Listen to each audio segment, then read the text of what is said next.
Ladies and gentlemen, good morning to you who are connecting from Indonesia, and good night to you if you're connecting from the US. Welcome to the second day of the first ever Warekada series by PERMIAS Nasional. My name is Daniel Halim. I am an economist with the World Bank Gender Group, and I am pleased to moderate the session today. We have an exciting lineup of speakers, experts in their fields, who are going to walk us through the economic path of Indonesia, a nation we love and admire. So thank you again for taking the time in your weekend to tune in. We would love to hear from you. So whenever you have any questions, please drop your questions to our speakers in the live chat column. Without further ado, let me walk through the agenda we have today. We have four incredible speakers: Dr. Chatib Basri, Dr. Aida Budiman, Mr. Mahendra Siregar, and Professor Iwan Aziz. So without further ado, I want to introduce you to our first speaker.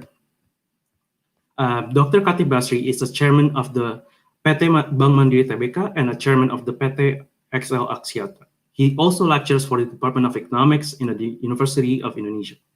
He previously served as the Minister of Finance and the chairman of Indonesian Investment Coordinating Board. Dr. Basri received his PhD and Master's in Economics from the Australian National University and a bachelor's degree in Economics from the University of Indonesia. He will be exploring the topic of Indonesian economy after the Reformation, so that's after 1998 to the present day on this second day of the Warekada series. So Dr. Chatib Basri, how are you today? I would like to welcome you on the on-air room. Can you hear me? Yes, we can hear you well. How are you today? I'm good. Thank you, Daniel. Yeah. So the floor is yours. We would love to hear what you have to say for us today. Thank you. Thank you very much. A very good morning, good evening, or afternoon for everyone who joined this seminar. It is a great pleasure to be here. This morning or this evening, I would like to share my presentation on the how to do reform in imperfect world. Yeah, I don't think I do have enough time to go through all the slides, but let me focus on the some of it. So let me hang on a second. Okay, I've got a little problem here. Okay, now I hope you can see my slides here. Yeah. Yes, we can. Okay. So my presentation entitled How to Do Reform in Imperfect World in the Case of Indonesia. Yeah. Why is that? Yeah. Because let me start by, quoting Jean-Claude Juncker. He was the president of the EU. He said that we all know what to do. We just don't know how to get re-elected after we've done it. Yeah. Why I'm quoting Jean-Claude Juncker? Because economic theory tell us about what to do in terms of reform, what will be the impact on the economy, on various reform, etc. But economic theory silent on how to do reform. So my presentation today will focus to fill the gap on that, a particular question. So if we go for the background, the word reform has become the mantra for many development problems. Every time you see any issues, and even the today's topic is about reform. Nevertheless, only few reforms were successful. And usually, economists, when they fail to launch the economic reform, they usually blame politics or institutional failure. Yeah. And as I said, policymakers are usually know what to do, but they don't know how to do it. So if we hear from this maybe from yesterday, today, and maybe tomorrow, I don't know. Yeah, you will hear that what the government should do. But I don't think many discussion, will touch the issue on how to do it, because policymakers are usually know what to do. So this morning, I tried to answer this question. Yeah. The question is how to implement reform in a second best world. Why in the second best world? Because if the institutional framework, the institutional setup still less established, you cannot implement the first best solution or recommendation. I keep saying this. If the institutional setup still in the Jurassic Park, don't come up with the quality policy like in the Star Wars. It's not going to work.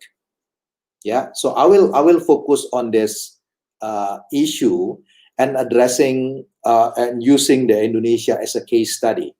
Yeah, I do have 3 case studies here, but I don't think I have enough time to share this experience. So I will focus on the creating success story of my experience when I was a chairman of the investment board, the micro reform at the Indonesia's investment board in 2012.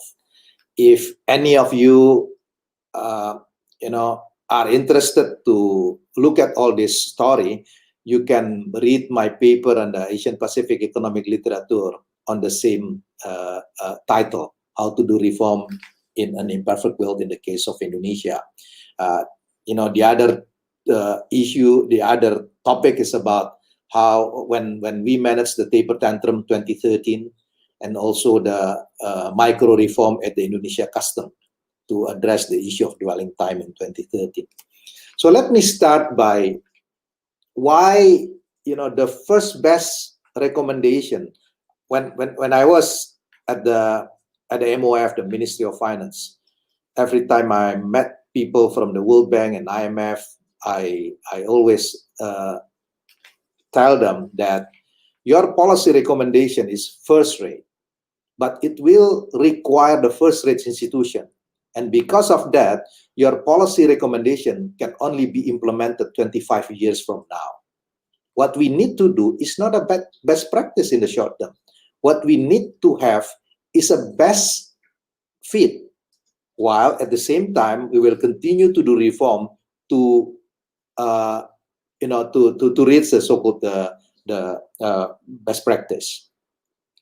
Reform has often been associated with a significant policy change. Yeah, every time you talk about reform, reformers are tempted with uphill battle. You become a minister, a high-level public official, you want to fight against corruption. It is really good. But don't forget, if you want to do reform, you need a capital as well. This is similar, any of you doing economics like production function. When you produce an output, you need input, you need capital, you need institution. Yeah, so you need a political capital. But reformists are tempted to go to the uphill battle, but their political resources are limited. You probably have a limited budget, limited support from president, limited support from the parliament. Yeah, and then we also look at the first best and the second best rule. International best practice, as I said, generally do not take adequate account of developing country political system and institution because still less established. Best practice will help for the long term, but we need best fit for the short term. And dilemma of the reform, if you introduce reform, the cost is immediate, but the benefit is always in the medium term. So that is why not many people support reform. Similar, like if you want to introduce the regulation regarding the COVID, to ask people to stay at home, the cost is immediate because they're gonna lose their income. But the benefit is always in the medium term. If you are taking this behavioral economics, that is so-called the present bias, because the immediate impact will, have more tangible impact than the future impact. So the reform proposal does not take into account the political cycle. That is why many policymakers, they tend to avoid the long-term reform. Why? Because the question is, why should I spend my political capital if my successor will take the advantage of it? Right? So let me put the Indonesia in the political landscape. The first one is we do have the presidential system with the multi-political parties. What will be the implication? No single majority. Yeah, since we don't have there is no single majority, then any president should make a compromise and do the rainbow coalition of the cabinet. It is happening now. When it's happened, is also what was happening under Susilo Bambang Yudhoyono. Yeah. So if you have to compromise to accommodate various political interests, from the political parties, you cannot do the bold reform because somehow you need to trade off. Thirdly, presidential election every 5 years. So as I said, if you want to propose a policy beyond 5 years, the president will not be interested to do it. Because as I said, why should I spend my political capital if my successor will take the advantage of it? And then it's very different. Reform under authoritarian versus democratic system. I remember my discussion with late Ali Wardana, the longest serving finance minister in Indonesia. He asked me why it's very difficult to do reform in Indonesia after the Reformasi. I said to Pak Ali, during your time was relatively easy. Once you get the ear of the president, President Suharto will provide the political shelter to do it. But under the democratic system, you have to sell your idea. You have to convince the president, your colleague in the cabinet, parliament, media, the local government. So it's a very different. Yeah. Now, under that kind of situation, as I said, because your capital is limited, time is limited, budget is limited, how to do reform? If I use this fourth quadrant, this is the probability of success, this is the marginal gain of reform. You should look at on something that the probability of success is very high, at the same time the marginal gain of reform is very high. So it should be in this quadrant. Yeah. Since your political capital is not strong enough, is limited, what you need to do is to create a success story. Once you create a success story, you gain political support. Once you gain political support, then people will support your reform. Then you move to the more complex and difficult reform. Yeah. So let me go to the case of investment board. Yeah, I recall when President Yudhoyono asked me to take this job as a chairman of the investment board. I was at Harvard doing the workshop, preparing for the books, research on the sum is greater than the parts. And I got a call, and the president asked me to return to Jakarta at that time. Yeah. On my way back to Jakarta, I was thinking, what should I do to attract the investment? Because the budget is limited, I don't have power, And then since I don't have power, why? Because decision will be made by every line ministries. My first response at that time is similar like a production function in economics. If you can remove constraint, that's very easy.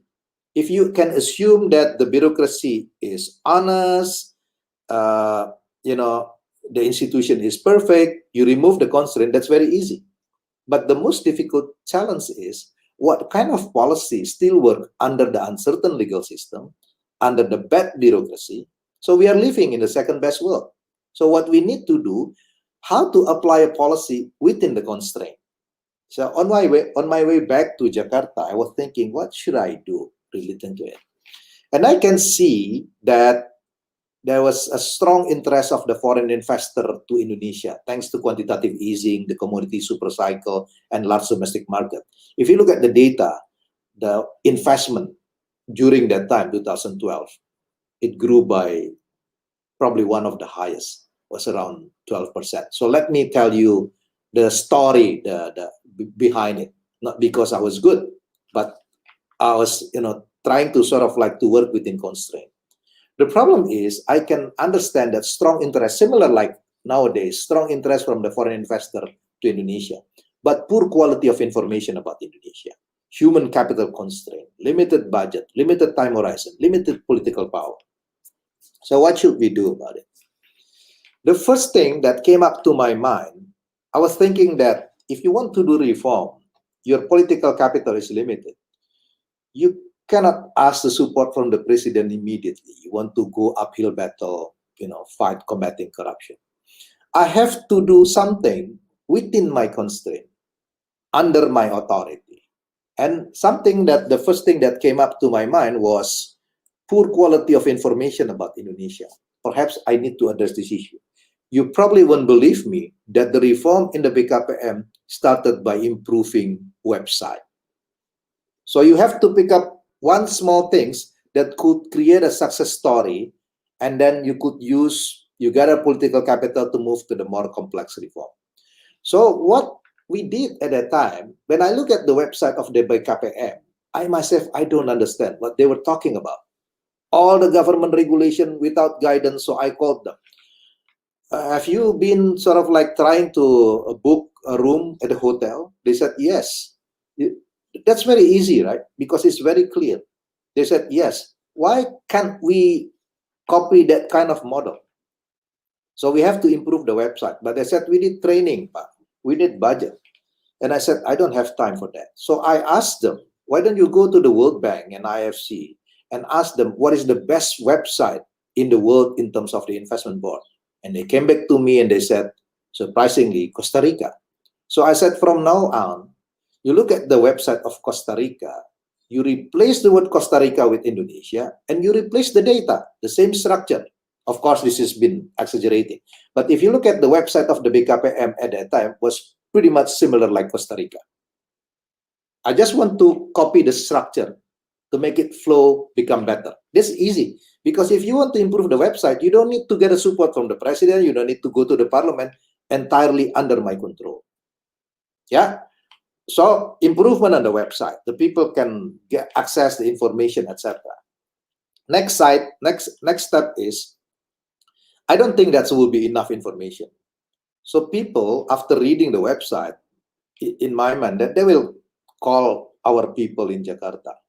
Yeah. But you know, if you try to call the government office, nobody pick up the phone, right? And then you call them, press 0 for the operator or press extension number that you know. So my immediate response at that time, reform can be done by asking people to pick up the phone. So I called of them and I said that from now on, we need to, all of you need to pick up the phone. Yeah, they look at me, surprising. They said, what kind of instruction is it? And I said, from now on, every conversation will be recorded. Yeah. And then every other weeks, we sit together. They were afraid, you know, but that kind of, training for the training purpose for this record, I was using for what kind of training they need. And I could see, you know, some people pick up the phone by saying that, Selamat pagi, Assalamualaikum, etc. So even we didn't have a standard to greet people to pick up the phone. Yeah, so ask my friend at Bank Mandiri at that time, my former student, Pahala Mansuri, to help us to provide the training on how to pick up the phone. Yeah, and every conversation will be recorded. Similar to email, will be recorded. Because if you send an email to the government official, they will not reply to you. But that's not enough. So now they have enough information. They can call people to ask a question. But the biggest problem in Indonesia about investment is uncertainty. You know, if you want to invest in Indonesia, one of the reasons of why many Indonesians become religious is because you have to deal with the government. You apply on something on the investment, you never know. It's like a black box. Until one day the government official kindly call you saying that your application has been approved. Otherwise, there's no way. You know, so the biggest issue, there's nothing you can do except pray to God. That is why you become religious. So one thing that you need to address this issue is how to create certainty on that process. You probably cannot solve the problem because decision will be made by other line ministries, but you can help them by creating certainty. So what we did at that time, every time the investor, you know, apply, we give them PIN. And using the PIN, they can trace in which table the documents start. My job was very easy at that time. I share my email, and then if there is a complaint, they can share with me, they can email me saying that my document has been there for about 3 days in this table. So I just forwarded to my deputy. I look very busy at the BKPM, but my job was very easy, just forwarding email. And then number 4, I do understand my capital, my time frame is limited. So we just focus on the big catch, because I do believe that if the big shot come to Indonesia, the others follow. And I recall 2012, if I'm not mistaken, there was a big flood in Thailand. So I saw the opportunity. Maybe Toyota need to diversify their production base from Thailand to Indonesia, not because we are good, but simply because to diversify the risk. So we convinced Toyota to put the production base in Indonesia for 3.7 billion US dollar. Similar situation I can see now with the COVID. There will be a de-Chinification because people will move out from China to diversify the risk. Then maybe Indonesia can take the benefit. The other thing is you have to deal with the local government. But many local government, have a problem. So what you need to do is to identify champions. Yeah, you identify champions. Since we don't have power, we don't have formal relationship with the local government. So I try to collect information through the handphone, etc. And even some people, we speak with them. So anytime investor come, we look at maybe, for example, like Jawa Timur, yeah, because the governor is good.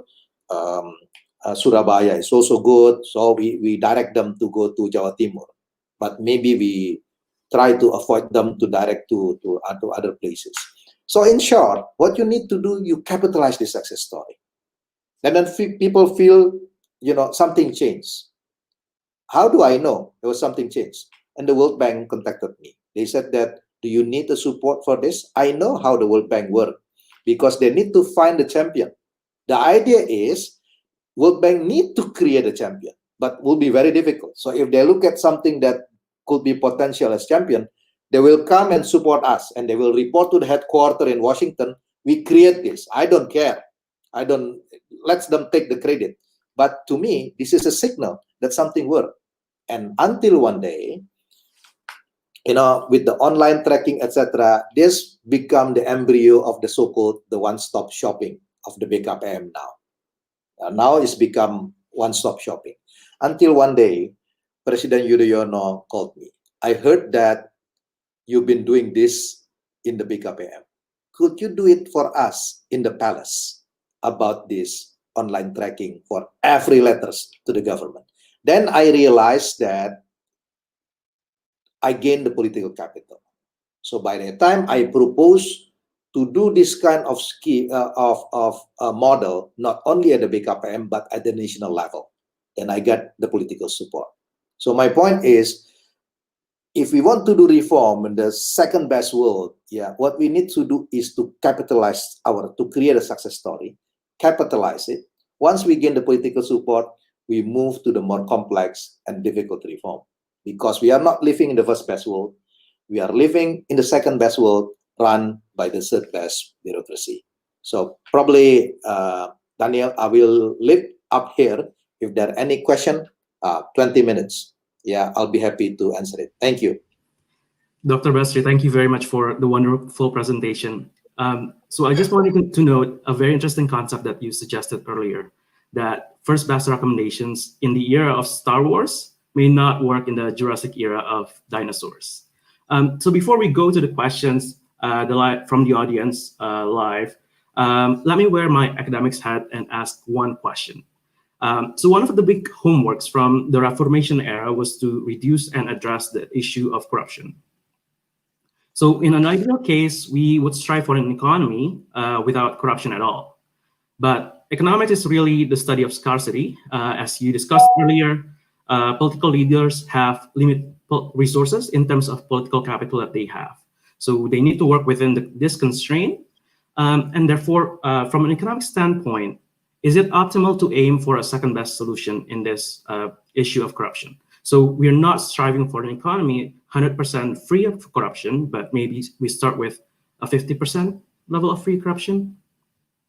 I completely agree. As I said, you have to work within constraint because your political capital probably not strong enough, So you have to create the beachhead, to create a success story. If people feel the benefit of it, people will support you. Look at the case of Jakarta. When Jokowi was a governor, or Jokowi and Ahok were a governor at that time, they created sort of like improvement for the public service, and people support them. So that kind of model is needed. If you look at the successful leaders, Ibu Risma in Surabaya, Pak Jokowi in Solo, or who is the vice governor of East Java, Dardak. He did the similar thing as well. So the idea is within the constraint, you create a success story. Similar like the corruption issue, you deal with the sort of probably like a tipping point, small part. You create a success story, you capitalize it, and people will support you. Then you move to more complex and difficult reform. But one thing that I would like to add, Daniel, if you want to address the issue of corruption, I proposed this, but unfortunately, I didn't get so much support. One thing that we probably need to consider, perhaps it's better for the state to finance the political party. Yeah, so they don't sort of like, leaking the money from the budget process, because the cost is much cheaper. Yeah, if you pay, I don't know, 2 trillion for each political party, 10 political party, you're only talking about 20 trillion out of 2,000 trillion budget is 1%. Maybe the corruption in Indonesia much higher than that.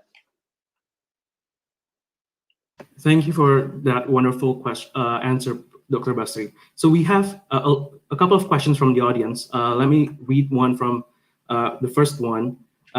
So this is from Enaja Wijaya.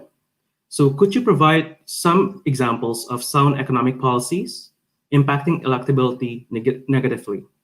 And how could we prepare good long-term economic reformation, such as GBHN, perhaps? Well, I had an experience with that.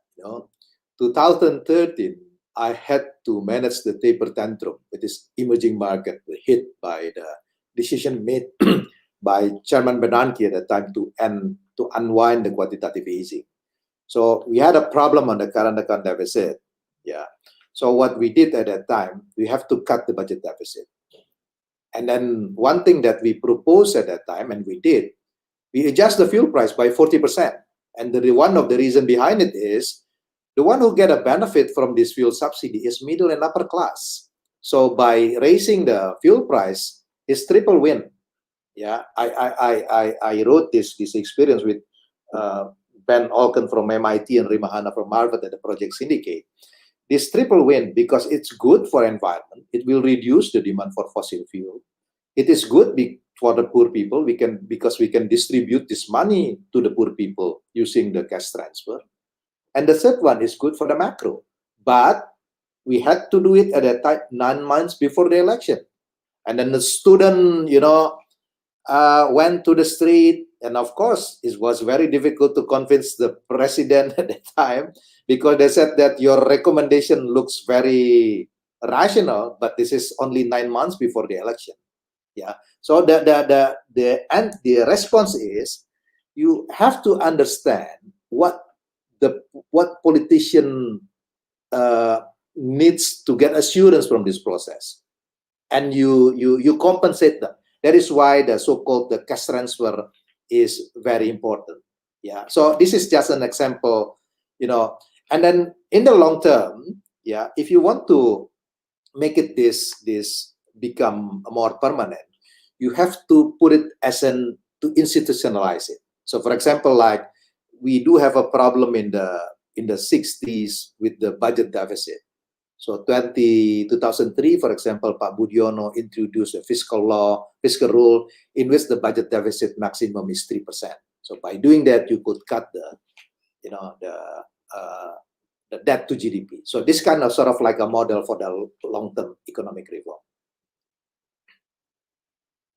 Thank you, Pak Basri.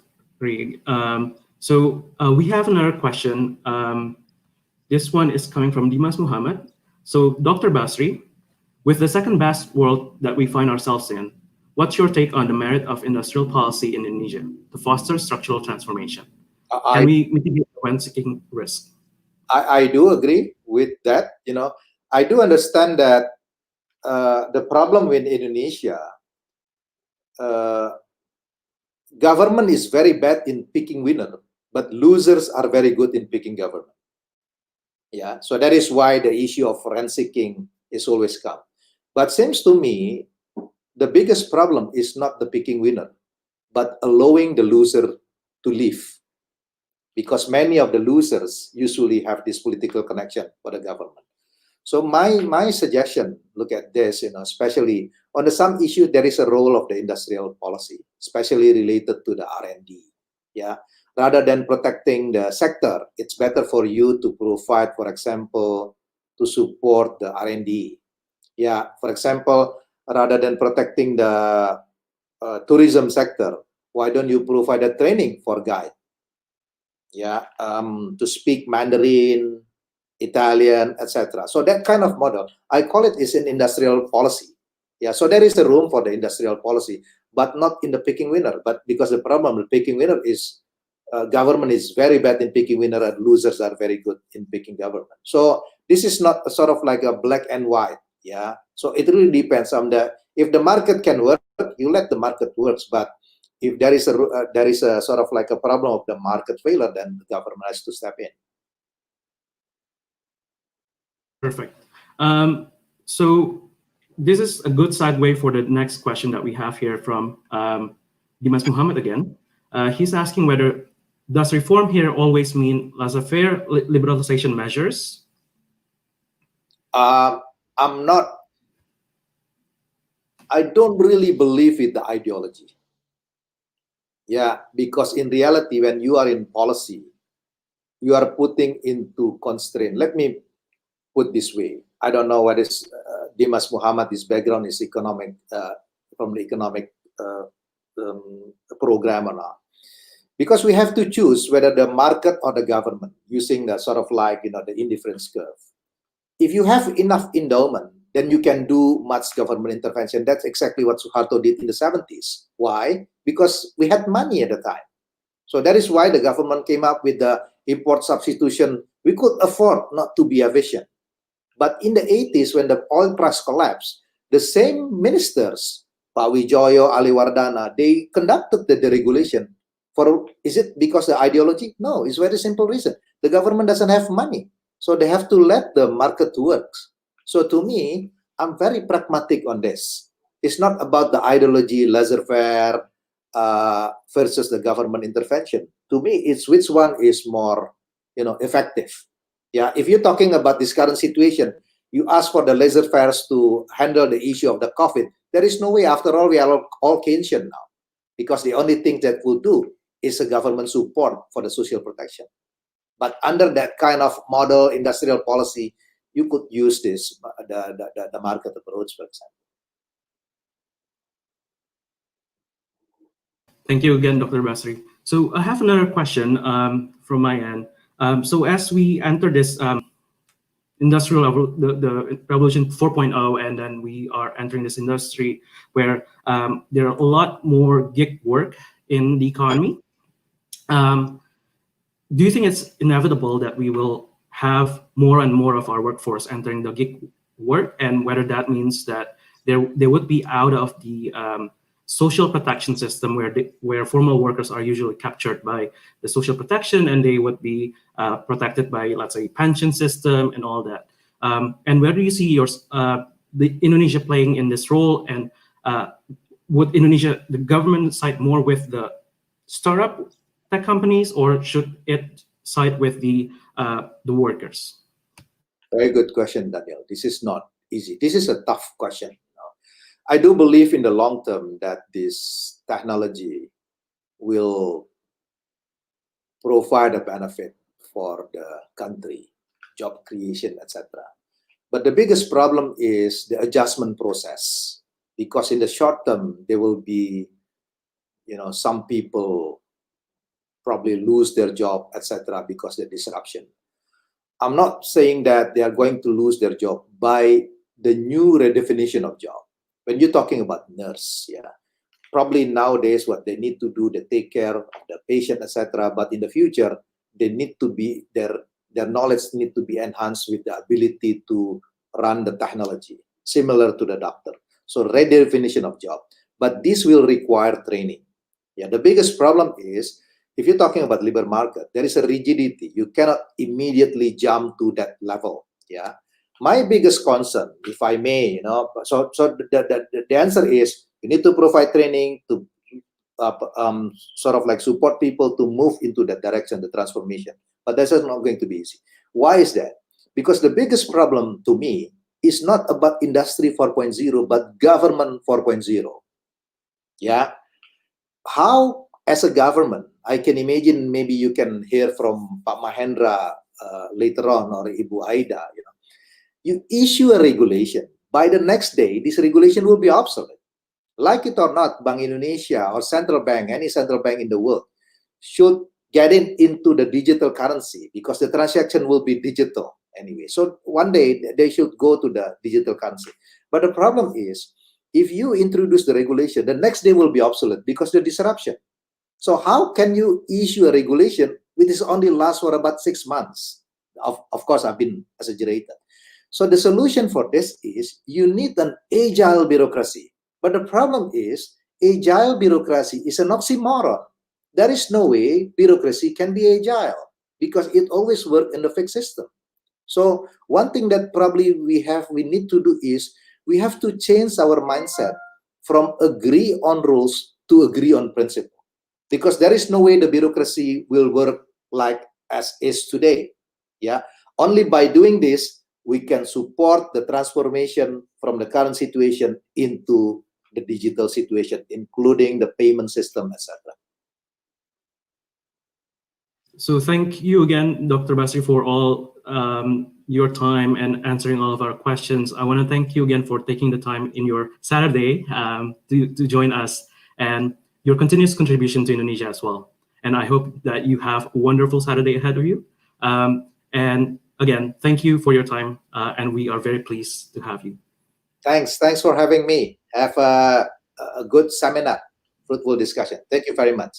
Thank you, Dr. Basri. Okay, so, shall I now? Yes. Okay. Thank you again. So as Dr. Basri suggested earlier, any country has to work with the resources that they have. And the task of reformation would not be possible without the financing behind it. So let's jump straight ahead to from the discussion about reformation to monetary economics. And we are graced with Dr. Aida Budiman. Dr. Aida Budiman would be our speaker on this Indonesian monetary economics and policy. She had a distinguished career at Bank Indonesia starting in 1991. She is currently the head of the Economic and Monetary Policy Department at Bank Indonesia, following her role as the head of the International Department at the Bank of Indonesia from 2014 to 2017. She graduated with her bachelor's in agribusiness at Institut Pertanian Bogor and continued to receive a master's in economics from the University of Southern California and a PhD in economics from Claremont University. So if we could have Dr. Aida Budiman join us on air. Yes, I'm here, Daniel. Good morning. Good evening to you all there in the US. Background is very dark, right? How are you, Dr. Aida? I'm fine, very well. Thank you so much. How about yourself, Daniel? I'm doing well. Very happy to be here and very happy to have you join us today. So the floor is yours. We would love to hear from you and learn from you as well. Thank you. Hello, everybody. Thank you, Daniel, for kind of introductory for me. My name is Aida. You can call me Aida. I'm the head of the Economics and Monetary Department in Bank Indonesia, as Daniel mentioned. I'm here actually today to represent my governor of Bank Indonesia, Dr. Periwarjo, who actually being invited for this event, but unfortunately he wasn't able to join us due to his prior commitment. But he sends his very warm regards to all of you, the future blood and energy of Indonesia. In fact, his excitement is infectious to all of us in BI. We are looking forward to see you all, each of you, back in Indonesia and support the vision of Republic of Indonesia to become Indonesia Maju. So, as Daniel said, I'm here to speak about what is the current economic stance and the monetary policy issues on that area. I don't know whether you are familiar with Bank Indonesia, but Bank Indonesia is actually the central bank of Indonesia. It's kind of the Federal Reserve in the United States. Our objective, we only have one sole objective, which is to achieve and maintain the stability of rupiah exchange rate. The rupiah value, not exchange rate. Usually we interpret that into two coins. First is about to having the inflation target, and the other one, the stability of the exchange rate. For this year and next year, our inflation target is 3 plus minus 1%. So like other central bank, we do to conduct the monetary policy, we have what we call the board meeting, and in Indonesia, we do it every month. And this month, we just concluded 16 to 17 September about our monthly board meeting. In there, we are deciding about what our monetary policy stands and other policies that what we call the policy mix. That's the beauty of the emerging market. We have so much complication in the economy, so we cannot only solely rely on one instrument. That is why we have what we call the monetary policy mix.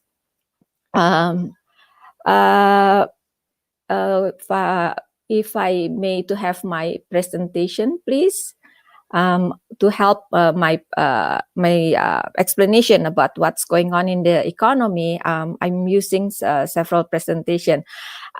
Basically, when we talk about economic updates and what is actually the focus of every authorities and every central bank in the world is on how to mitigate the COVID pandemic, on how also we safeguard the transition of the economy toward the era of what we call the new normal, the post-COVID era.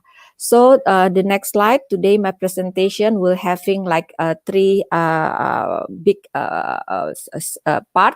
The first one is about the global economy, domestic economy, and Bank Indonesia policy mix. So I'm trying to walking you through on what actually we do and we observe during the policy board meeting. And along the line, I also try to highlighting to you all about the area of the research. As I know from the email, it will be welcome if I could showing about the future area or current interesting area for your research as a student there in the United States. So we begin with the slide number 9 about the global economy, and I will be leaving, slide number 4. I will be leaving these slides to you all so you can read about this slide, and if you have any further questions, don't hesitate to contact us in Bank Indonesia. So this month, again, like every month in this year, 2020, our focus in how to track down about the condition of the COVID. So in this month, there are 3 things that as the main message or main key words that we understand from the condition of the economy. First, we have a good positive progress on how the COVID treatment as well as the impact of the stimulus package by the government. So we have some positive improvement in the global economic growth as well as in the Indonesian forecasted domestic GDP. So that's one positive news. But the second one, we're not out of the wood yet because as you know as well, there are cases on the second waves as well as on the in many countries. For this month, we're having in the Europe as a second cases, and this actually become a problem on how we are trying to handle the COVID situation and safeguarding the public trust on how we handle the economic condition. And the third one, of course, this is become the need for the Bank Indonesia to formulate and to synergize the policies in order to support the economic recovery. I'm sorry, Daniel, I don't see my slide in here. Is there any technical problem? Can we bring the slides? Sorry, I could probably try to share. Okay, so we actually lost your slides. Let me see if I can share it from my side. Okay, while we are waiting for Daniel to try to help me to using my slides. So what we actually see right now in the global economic condition. Our observation or our analysis shows actually there are 5 factors in driving the economic recovery. First, of course, about the COVID-19 developments. It's mean how we treat it, how it's developed, and so on. And because why this is important? Because this then will allow the mobility of economic agents. If economic agents can move, this meaning that it can bring back the demand to the economy. So the transaction of the economy. These two, of course, will be depend heavily on the size and the speed of the economic stimulus.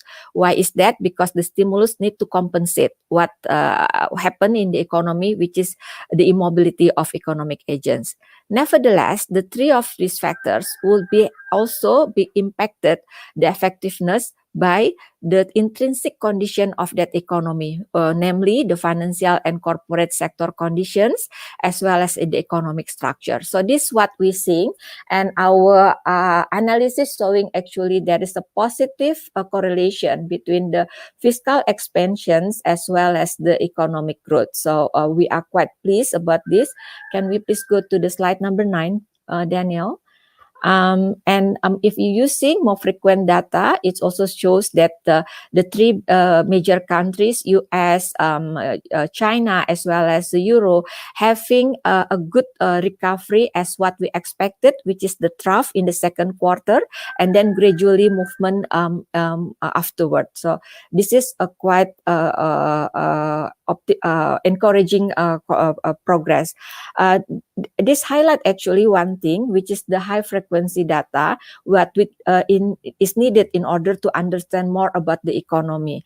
COVID bring what the undecent thing for the economists, which is it's give the structural breakdown on how we understand about the economic relationship among indicators. And we need it actually because as the central bank, we don't responding to the current situation, but we need to responding to the future. At least we need to have to roll economic rolling regressions. Why we have to do that? Because we need to preemptively responding to what economic condition ahead. Monetary policy has what we call lag effect. At least 4 quarters is the lag effect to the economy. So what does it mean, the global economic condition to the Indonesian economy? First, the next slide is talking about the trade channel.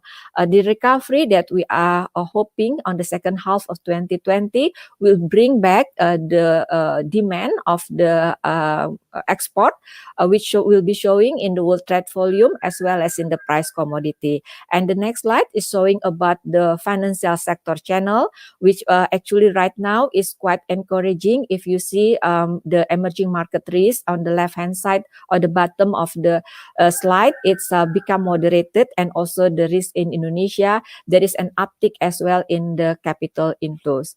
Let's go see how the economic domestically. We go to the slide 13. As what we also doing in the global economy, we have to analyze more high frequent data in here to give us the idea, the illustrated what is going on in the economy.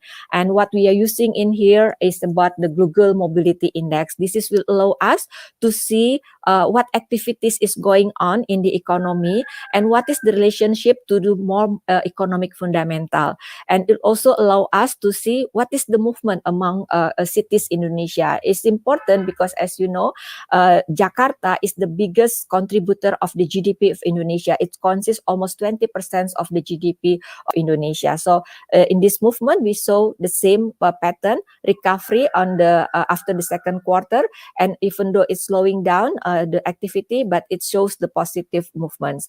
And in the next slide, we see about the GDP itself. We know on the second quarter we have the contraction of 5.32%, but it's still moderate compared to other countries. For example, India has the second quarter 24% contraction, and some in the early indicators of the consumption also showing encouraging in result, especially the consumer confidence. And in the next slide, one thing that also very good in Indonesia is about the export performance. We can see this is export performance, even though it's in a contractionary era. but it's improving. It's in all three sectors. It's particularly come from the China and the US, and there is also showing the competitiveness of Indonesian commodity. In here, I show you about the iron and steels. It's where it went to China as well as Taiwan. And in the next slide, if we see this, the sectors of the economy also showing the same improvements. The manufacture in here we're showing from the PMI, especially new orders, and some demand from Indonesian exports, such as from pulp and waste paper, CPO, as well as gold, and the indicators of improvement of trade on online. So this is another area as well for the research. The online, the digital economy is quite huge right now in Indonesia. If we moving forward, another important characteristic for Indonesia is the spatial economy. In the next slide, the economic of Indonesia being cushioned by what's going on, what we said in the eastern part of Indonesia. This is the part where the resources, natural resources is very rich. They have abundance, nickel, copper, and now the government is doing more value-added manufacturing in there. So if you see where they are going, on the left-hand side, they're also going to China, and it is coming especially from the eastern part. But the thing that I would like to show you, actually, that export in July, now year on year, has showing positive growth, and this is showing not only the eastern part but also other part of Indonesia showing the green color, meaning that we have positive movement in the export demand. And in the next slide, this is making our external sector remain resilient. We have a good current account deficit, only minus 1.2% in the second quarter, and it was estimated not more than 1.5% for the rest of the year. Official reserve asset also stood at 137 billion US dollar, and it will be cover more than 9 months of imports and servicing government. I will go to the slide 20. This is where the exchange rate remains stable. We see actually there is no fundamental problem for the exchange rate, as many factors that affecting the exchange rate is there. What we call the pull factors, such as the inflation is down, current account deficit is fine, the interest rate differential is fine, but the problem is about the sentiment, especially on how to handling the COVID. This is not only in Indonesia but also in the globally. The next slide is talking about the inflation as the heart of Bank Indonesia task in order to maintain the macroeconomic stability, and we see actually right now the latest number is 1.54% year on year. It is less than our corridor, which is 3 plus minus 1%. I'm moving to the financial market stability in the slide 25. It shows actually the banking sector remain resilient. It has a good capital to boost the system, more than 22%, and the NPL ratio is 3.22%. Of course, this is also helping due to the initiative from the government, which is doing the restructuring of the credit. The next slide, the problem that we are facing right now is about the intermediary function, because the credit growth right now is only 1.1%. So it's not enough in order to boost the economy, because if we want to the economic to grow, then we need to have more financing. And the interesting slide is in the slide 28. This is increasing public demand for digital payment. One blessing disguise of the COVID is on how people accepting more on the digital payment. Initially, it's kind of like people hesitating. This is a transform from the conventional one to more digital payment. But if you see right now, if especially on the lower bottom of the graph, volume of digital banking transaction, the e-commerce transaction, a QR Indonesian standard. This is being introduced by Bank Indonesia last year, also going upward. So this is a quite decent condition, and Bank Indonesia right now is trying to put more effort in order to smoothing the retail payment. And we having right now the AIFIS 24/7 payment system that hopefully will be operating in later 2021. As my last slide is about what is the decision of the BI board governors in the slide 30. We deciding to stay to make the BA 7 days reverse repo rate stay at 4%, and this is also the deposit facility and the lending facility. Why we deciding that? Because it's consistent with the need to maintain rupiah exchange rate stability against a low inflation, and to stimulate the economic recovery during COVID-19. Bank Indonesia is focusing more on the quantitative channel and supporting the government in terms of accelerating the state budget realization. In addition of that, like I said, we do the policy mix. Regular one, we maintain the rupiah exchange rate stability. We strengthening the monetary policy transition, but we also do three things. The first one is how we extending our incentive on the rupiah reserve requirements for banks who disbursing loans to SMEs as well as to export import and the priority sectors from the end of this year to the June 2021, and expanding as well the CRIS to develop it further by allowing the merchant discount rate to be 0% up to the end of the year. And the other thing, we're also accelerating development of money market. Allow me to just 2 minutes before I finish my talk is about what can you bring to Indonesia. As you know, we want to have Indonesia maju. Indonesia maju meaning that we want Indonesia to be at the higher end of the income per capita. So it means that we want to have income per capita more than 12,000. Daniel, do you have slide 37 in your file? If you could please bring it up. Yeah. So this is the line of the countries income per capita. So you see that we want to go to the green shadow. That's require us to have income per capita more than 12,000 per person. Where we are now in the early stage of the yellow part, which is the upper middle income country. So we have to go through all this yellow part in order to reach the green one. I believe Pak Chatib Basri already mentioned about what is the reform that we needed. But allow me just to highlight three things. One is about how we need to make more value-added manufacturing, because this will allow us to go to the more higher income country. The second, to find more source of growth.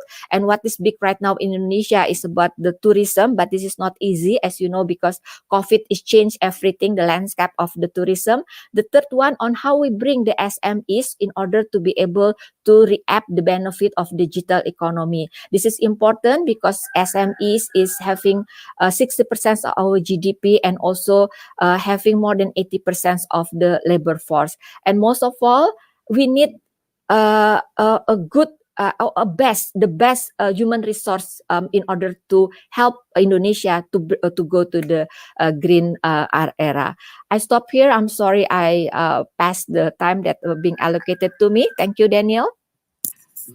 Thank you very much, Bu Aida. We had a wonderful presentation. We learned a lot from you. So before we go to questions from the audience, I want to wear my academics hat again and then ask you my question.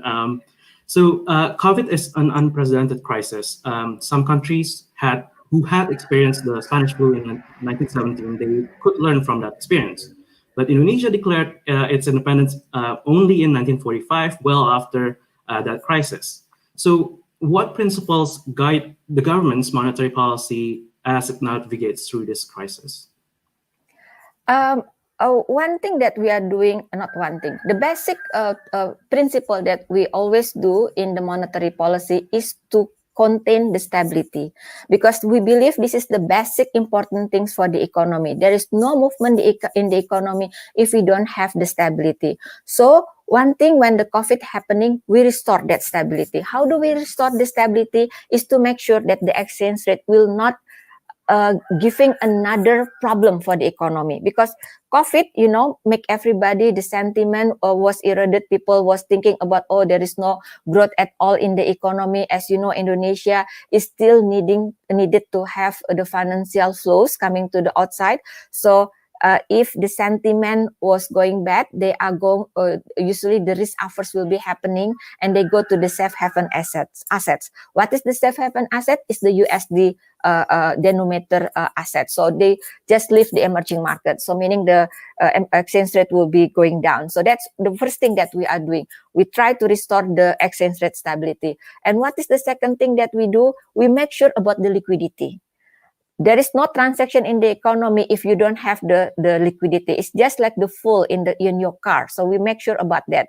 So that's basically the what Bank Indonesia do in the first phase of the COVID era.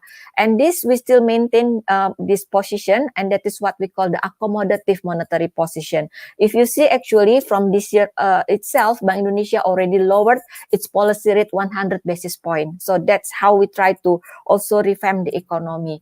We make sure about the liquidity, and we supporting the government in order to make sure the liquidity even for the government is there. So we have right now what we call the interactive between monetary and fiscal policy more closely.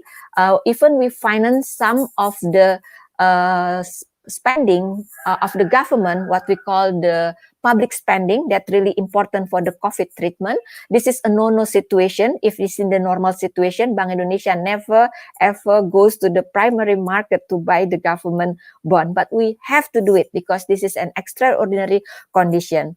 But I would like to underline one thing in there, Daniel and everybody, that Bank Indonesia also pay attention toward that stability. We make sure this money will not, has a source of another instability in the economy.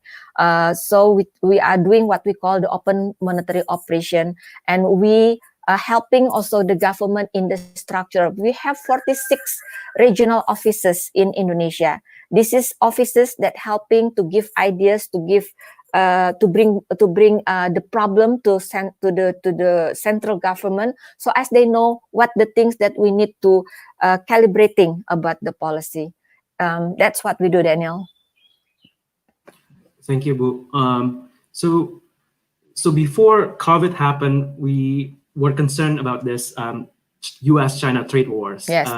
And what is the impact of U.S.-China trade wars on Indonesian economics and monetary policy, and whether that has changed since COVID happened? Yes, of course. You talk about the China-U.S. war. We're talking about 2019 condition, right?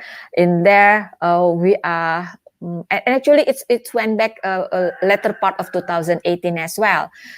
In there, of course, it's already what we call the external sector, and external sector become a drag down to the economic growth. But not only that, the most damaging part is about the financial sector channel, because if in the uncertainty, like I said, everybody, the investor will go risk averse. If they go risk averse, it means they don't want to go to the more risking asset. We don't say that Indonesia is a risking asset, but they have their own, calculation on what they want to have in their portfolio book.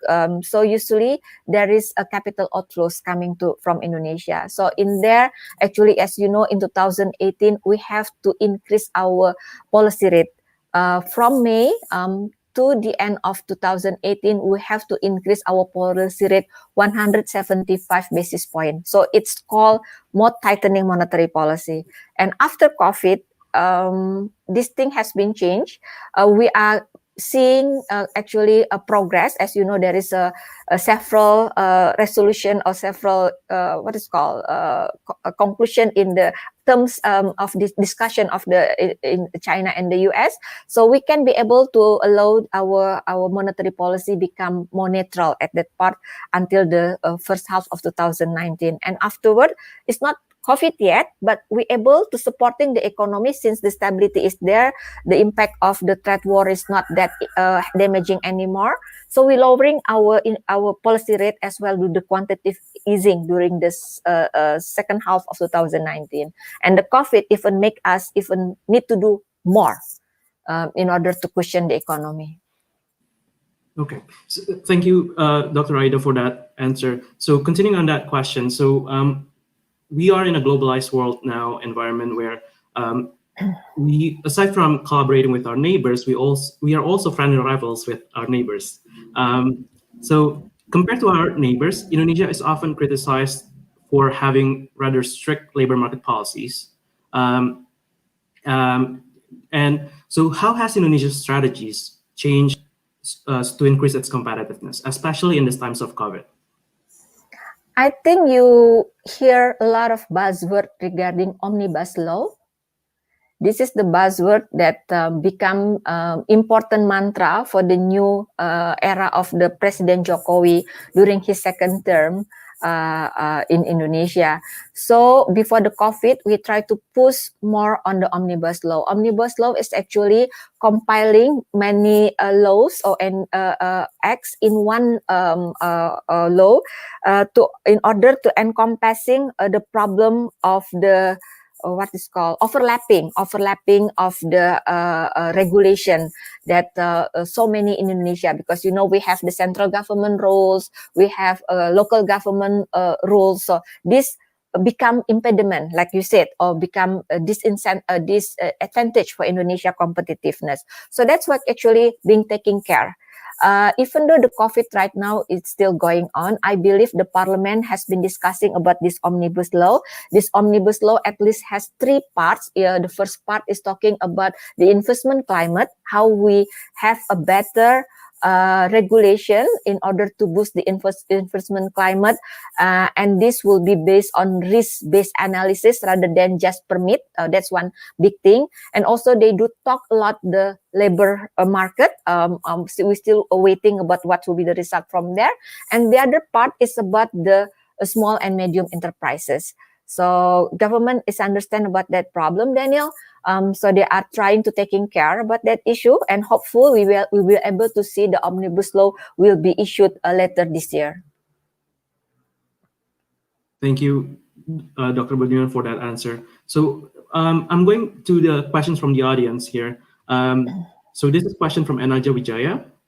So Bu Aida, since you started at the Bank of Indonesia in 1991, so it has been a long while, and you have coursed through a couple of major crises so far. Were there any similarities between the challenges that you faced back then and then the challenges today? And if there are any similarities in how the Bank of Indonesia will execute rupiah recovery response? Yes, this is the answer is yes, and actually this become our obsession in Bank Indonesia, because this is kind of like recurrent problem. Why actually we being hostage to move our economic growth? Because of the current account deficit. Every time our current account deficit hits 3% of the GDP, current account deficit meaning that you need to have financial flows to finance it. And the easier financial flows is coming from the portfolio. And the portfolio flows, right? It's kind of like volatile. It doesn't have any loyalty. The loyalty is about the yield and the sentiment. That's what they are loyal for the portfolio flows. So every time we hit the 3% of the current account deficit, the investor become reassessing about the risk to Indonesia. It means that we have to stop the maximum 3% of the current account deficit. So that is why if you see Indonesian economy cannot go more above 5.5%. So that's one thing, the problem, the current account deficit. And the second, what does it happening to us? It's made the exchange rate rupiah become more volatile, because the movement, of the out and in of the financial flows. So we try to correct it, especially during the helmet of the Dr. Perry as a governor in Bank Indonesia. We have our vision is to become the best central bank in the emerging market and to positively contribute to the economy. So how do we do that? We try also to help the government in tackle the economic structural problem. Why is current account deficit is there? Because the need for the import, it's more than our ability to generate the income or the export. So how do we handle this? So we have to talk, like I said, actually at my last part of my presentation, we have to more income from our export. How do we get that? By from manufacturing, more value-added manufacturing. We cannot sell anymore just the primary goods. We have to have more value-added goods. Right now, it's happening, Daniel. We are hand with the government. We're doing what we song the national song on the manufacturing movement. So not all manufacturing being developed, but we try to pick which one is more important, which states is important to move, what is the next one. That's what we are doing together with the coordinating Ministry of Economy, with the Kementerian Perindustrian, that we are doing together. And what is the other thing that we do? We also try to find the song of the tourism. That's what we are trying to do. Now we have 10 new Balis, or actually 11 new Balis, but it's kind of like challenging, like I said, because of the COVID. And what else that we do? We have to do as well. We try to help government in the spatial economy. Every different region in Indonesia has their own strength. For example, we're talking about Java. Java is heavily on manufacturing. We're talking about Kalimantan and Sumatra. It's strong about plantation and mining. Eastern part of Indonesia, it's talking about mining. But do they have to just go by themselves? Each of them go and then export their own things. But can we build our own network of intra-region supply chain, so as we will have a better competitiveness, rather than every island, every provinces sell its good to the overseas. So that's what we are doing right now for the spatial economy. We try to find the strong point of each of the region, and then we try to link them. For example, automotive, it's strong in Banten and Jakarta, but they need parts, right? So we are trying to engage them with the Sulawesi, because they're providing steel. Right now, the steel is coming from the Banten, but it's the input is coming from the import. Why we have to import that thing? Actually, we already have some, production of steel going on in Indonesia. Can we link them together? So that's one thing. And in Batam, they're also heavy in the electronic. That's another part of the automotive. So this is the thing that we are doing right now in order to make sure about the current account deficit or the structural things be able to handle, so as it will not be the recurrent issues for Indonesia and Bank Indonesia. Thank you again, Dr. Aida, for that answer. So we have another question from the audience here. This is from Doni Ardiansha. He's asking, given the balance of risk, how much room for movement does the policy rate have in Indonesia? What will be the main driver other than inflation? I think I know Doni. Hi, Doni. How are you? The exercise or the drill of the monetary policy is always exercising what's going on in the economy, its prospect, and from there we'll see whether or what kind of the policy response that we would like to do. We're not only seeing the impact of the inflation itself, but also seeing the impact to the macro financial system stability. So that's two stability: inflation, financial system stability. So when we are formulating what is our monetary policy stance, for example, this month, it's clearly stated in the press release saying that we're not responding of the room that we have for the monetary policy, but we make it stay because we are concerned on the exchange rate stability. So it has to be exercised to be weighing, what's going on, the pros and the cons, the risks and the gain from there, so as we be able to have that monetary policy. The rule is, of course, for the monetary policy room, if you have what is called the gap of the inflation, and if you have also the gap in the financial stability, that will be our rule. But that's not basically of the rule. Inflation or the monetary policy will be will be based on other consideration as well. But we try to communicate this as clear as possible to the public, and you can always read the first paragraph of our press release that's saying our line of thinking and why we are doing that. Thank you, Dr. Aida. So we have one last question from the audience before we go to the break. So this is coming from Ariza Gusti. Indonesian government bonds have quite high yields in comparison to our peer countries. And given our low inflation rate, I was wondering what is the reasoning behind the high yield? Yeah, because yield is not just like in the textbook, Arisa. It's not only consists of the inflation and then what is the impact to the price of the government, but it also depending on the risk, as you know. And this risk, of course, they have perceived what is the economic risk. One thing that, for example, that we are trying so far is about so much is about the country sovereign risk. Country's sovereign risk will be translated in where? In the rating of the country itself.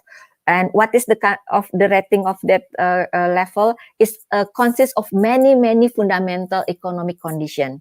So Ariza, in order to tackle that high yields, we have to make sure about our inflation. We have to make sure about our external debt. We have to make sure about the sustainability of our fiscal, the economic reform, and the credibility of monetary policy. So there are many factors. But I think if you see how the government bond yields right now is actually improving. Now it's lower than 7%. And if you compare with the emerging market, if we do comparison, we have to do the fair comparison. Do with the same level of rating. Do not compare Indonesia with the country with the higher level of rating. Of course, it seems like Indonesia quite lack. But if you compare with India, Indonesia actually pretty good, Arisa. So that's one tip in order to compare about the condition of the government bonds. So thank you very much for your time, Dr. Aida Budiman, for taking the Saturday off to talk with us today. Thank you. And sharing the insights. Yeah. I also want to thank you again for your day-to-day dedication and leadership to help guide us out of this tunnel. Sure. So I wish you have a wonderful and restful weekend. We are very pleased to have you. Thank you. Thank you so much. Thank you so much, and good luck. Stay healthy and come back to Indonesia, okay? And don't forget that. Thank you, everybody. Bye-bye. So we had two wonderful speakers so far, and we have two more to go. Before we move on to the much anticipated third and fourth speakers, we will have a 10-minute break where we will have amazing performance by working in amazing ensemble who will perform Masa. But before we do, I would like to bring your attention to PERMIAS two merchandises. We have hoodies, caps, tote bags, tees. So I don't know if you used to own PERMIAS, but yes, let's make PERMIAS ours again. And of course, if you enjoy events like this, please consider to show your appreciation by buying the merchandise to help support PERMIAS and facilitate more events. So I would like to give a warm welcome to the working in the ensemble with their performance as a fun facility.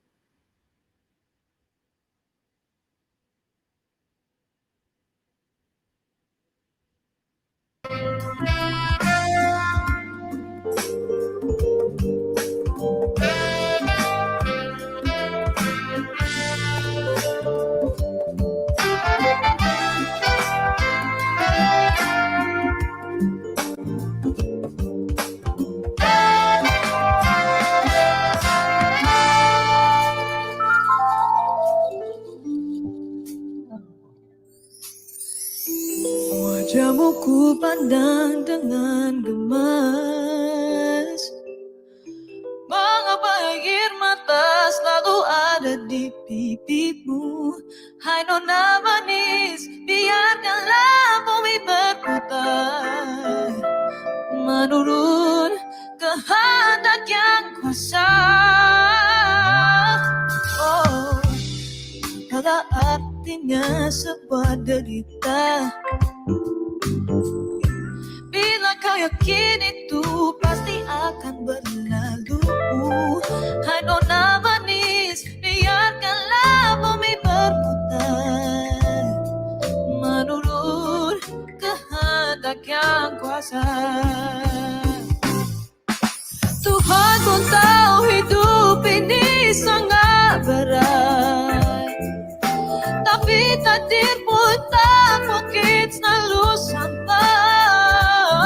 Coba-cobalah tinggalkan sejenak anganmu, esok kan masih ada. Esok kan masih ada.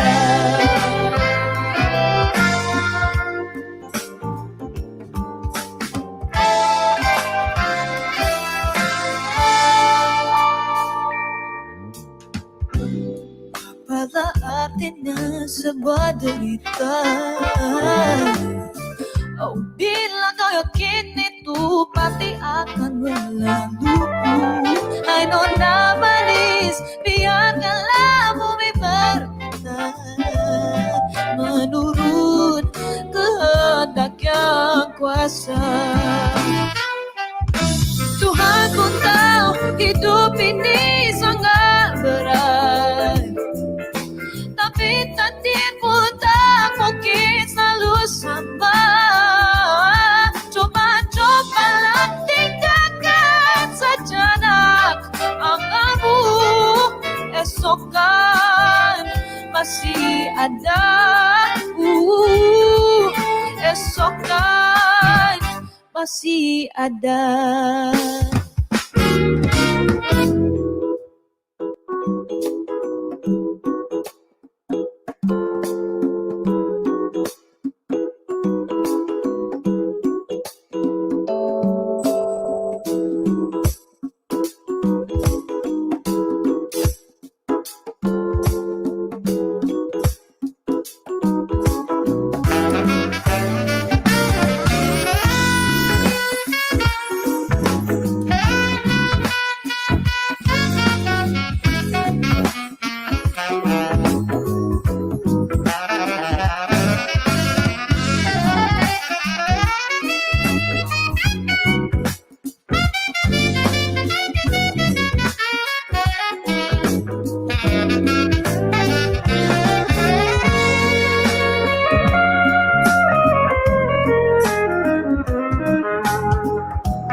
Apalah artinya sebuah derita? Bila kau yakin itu pasti akan berlalu. Hai nona manis, biarkanlah bumi berputar menurut kehendak yang kuasa. Tuhan pun tahu hidup ini sangat berat, tapi takdir pun tak mungkin selalu sama. Coba-cobalah tinggalkan sejenak anganmu, esok kan masih ada. Esok kan masih ada. Esok kan masih ada. Masih ada.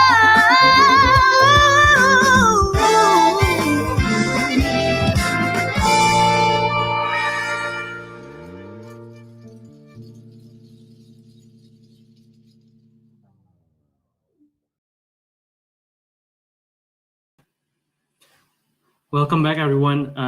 Hopefully you can hear me now. So I noticed that there was a mic issue, but hopefully you can hear me now. Okay, so welcome back again to this second day of the Warekada series by PERMIAS Nasional, where we are talking about the economic path of a nation, specifically Indonesia, the country we all love and admire. So as we discussed with Dr. Aida Budiman before the break, monetary economics cannot be made in isolation from other countries. In this globalized economy, we need to work alongside with other countries. And to do that, we want to do and learn more about international economics.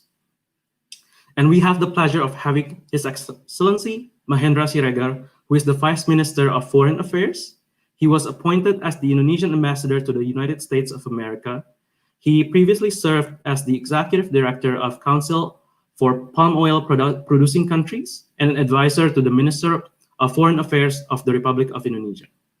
Prior to that, he was the Chairman of the Investment Coordinating Board, or BKPM, Vice Minister of Finance, Vice Minister of Trade, Chairman and CEO of Indonesia Exim Bank, and Deputy Coordinating Minister for Economic Affairs.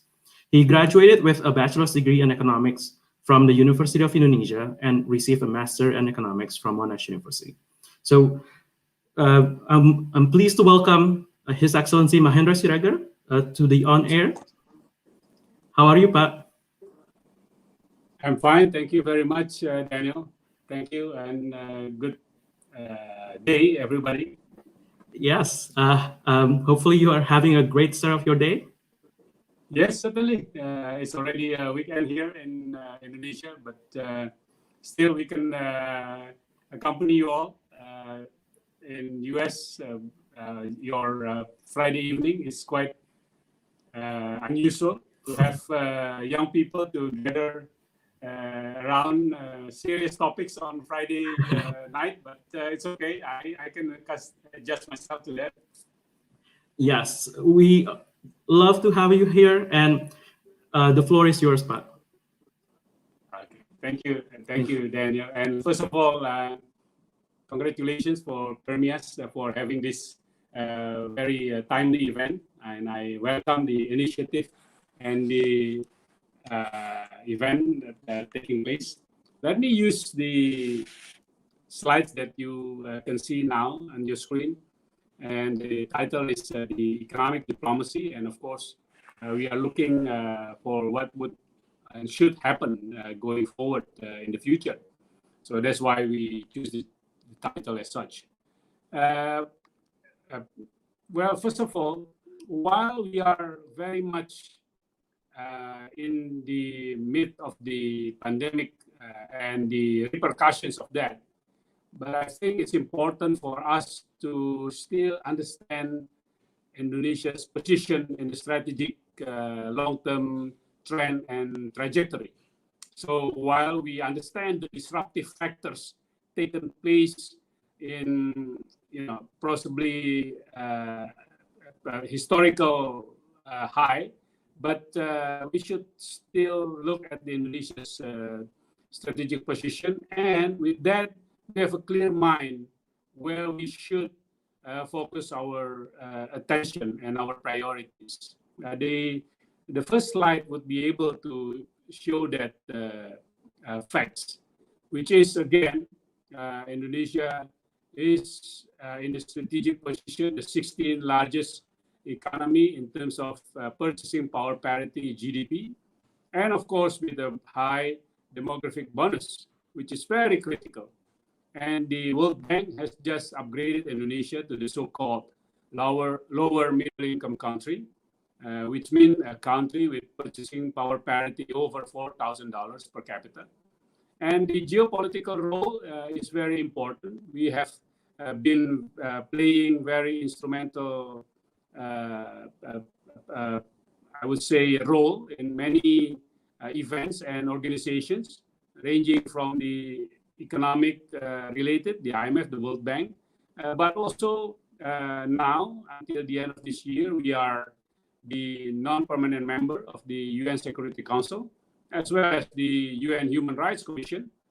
And we are going to be the member of the ECOSOC, the UN Committee on Social and Economy.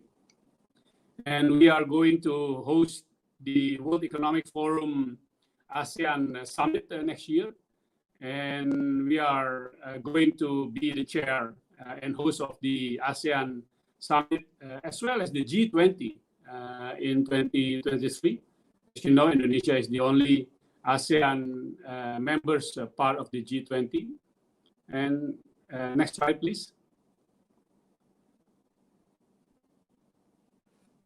while again, that is the fact up to now, it is important to have the sense of the forecast of the or the projection of the 20, 30 years in the future, which I think, despite the still a big question mark of what, how, and when this pandemic condition will end, but if we use the 2020, 2050 trajectory, it would still be an Asian century.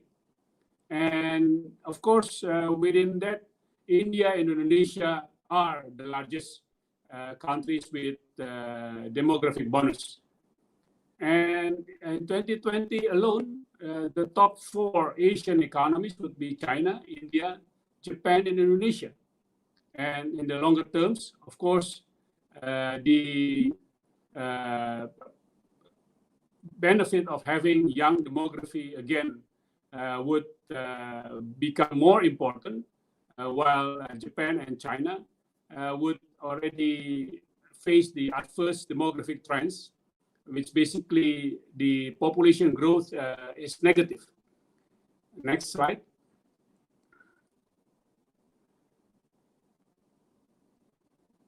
Now, with that situation in mind, what and how are we going to position ourselves between now until then? I think this is most important. Basically, when you see that previous slide as well as the trajectory, the direction is already fine. It's a matter of how we accelerate the speed to achieve that stage. And this is where we need to compare where we are with other countries and as well as our own improvement. Looking at some ratings or indices, this is what we have. The issue of the state fragility has improved in 2019 from 2020. And then the rank of ease of doing business has improved a lot from 62 to 69 in 2019. The rating agency, Standard & Poor's, has raised Indonesian rating from BBB minus to BBB in 2019. And yes, despite this, we still have to improve our competitiveness, and this is our challenge. And at the same time, we have to face the new reality of the US-China trade war, which is not only, I would say, take some time before we see the end of that, but even it's getting worse. It started with the trade in goods war, but now it has reached the technology, the investment, the listed companies, the researchers, and many others. So the trade war that started almost 2 years ago now has become much more complex and turned into geopolitical competition between the two superpowers rather than the conventional simple trade war that we had a year and a half ago. And of course, the pandemic situation. So we have this global geopolitical situation as well as the pandemic, but we have improved some of the competitiveness ratings, but still the room for improvement is there for us to get our act together. Next. Now, there are some disruptive realities that we face during this pandemic and trade war situation, where we see the relocation of investment going to China now try to find new locations or being relocated to other areas. But actually, this has been going on even before the pandemic, because China has become less attractive for foreign investment due to the increase of the wages and also the overall cost of production.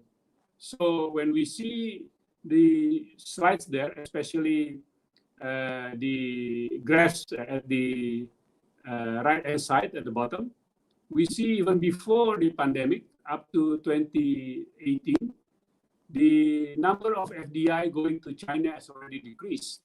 And of course, the pandemic has created the acceleration of that, as you can see from the following slide. Next.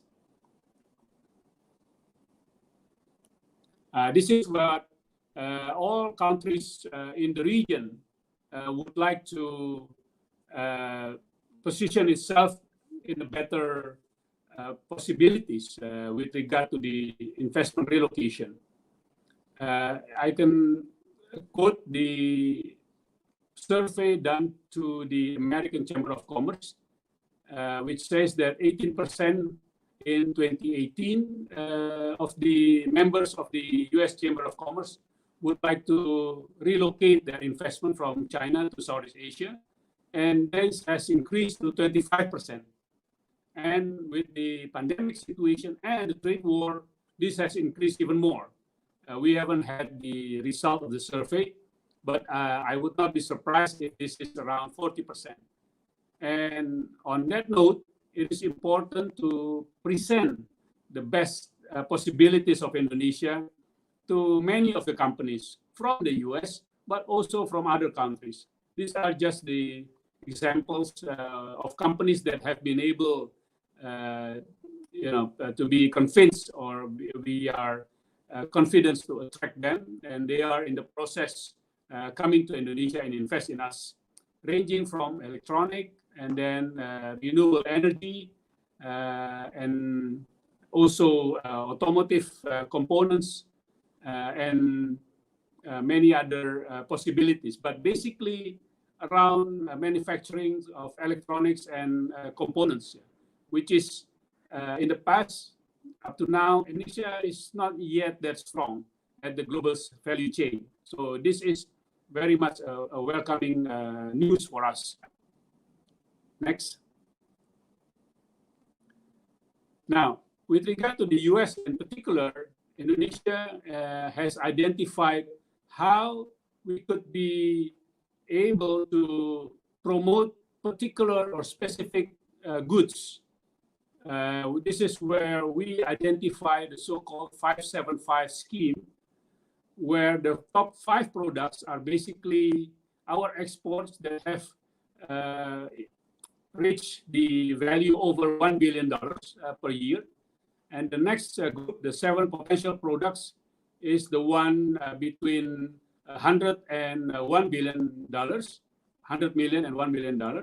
And the last one, the 5 strategic products, are the ones that are still small, but have very big potentials to be increased. And this is where I referred earlier in the previous slide, the industries that need to be improved and strengthened in Indonesia.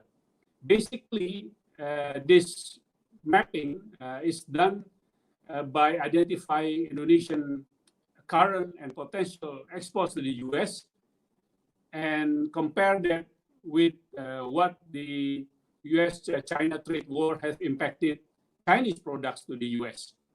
So this is a possibility where Indonesian products can fill in the gap of the Chinese products coming into the US. And we can see now, despite the pandemic, it's good news for our trade relations with the US. Our exports to the US still increasing, although quite modestly, around 2%. But within this pandemic situation, an increase of value of 2% is quite significant.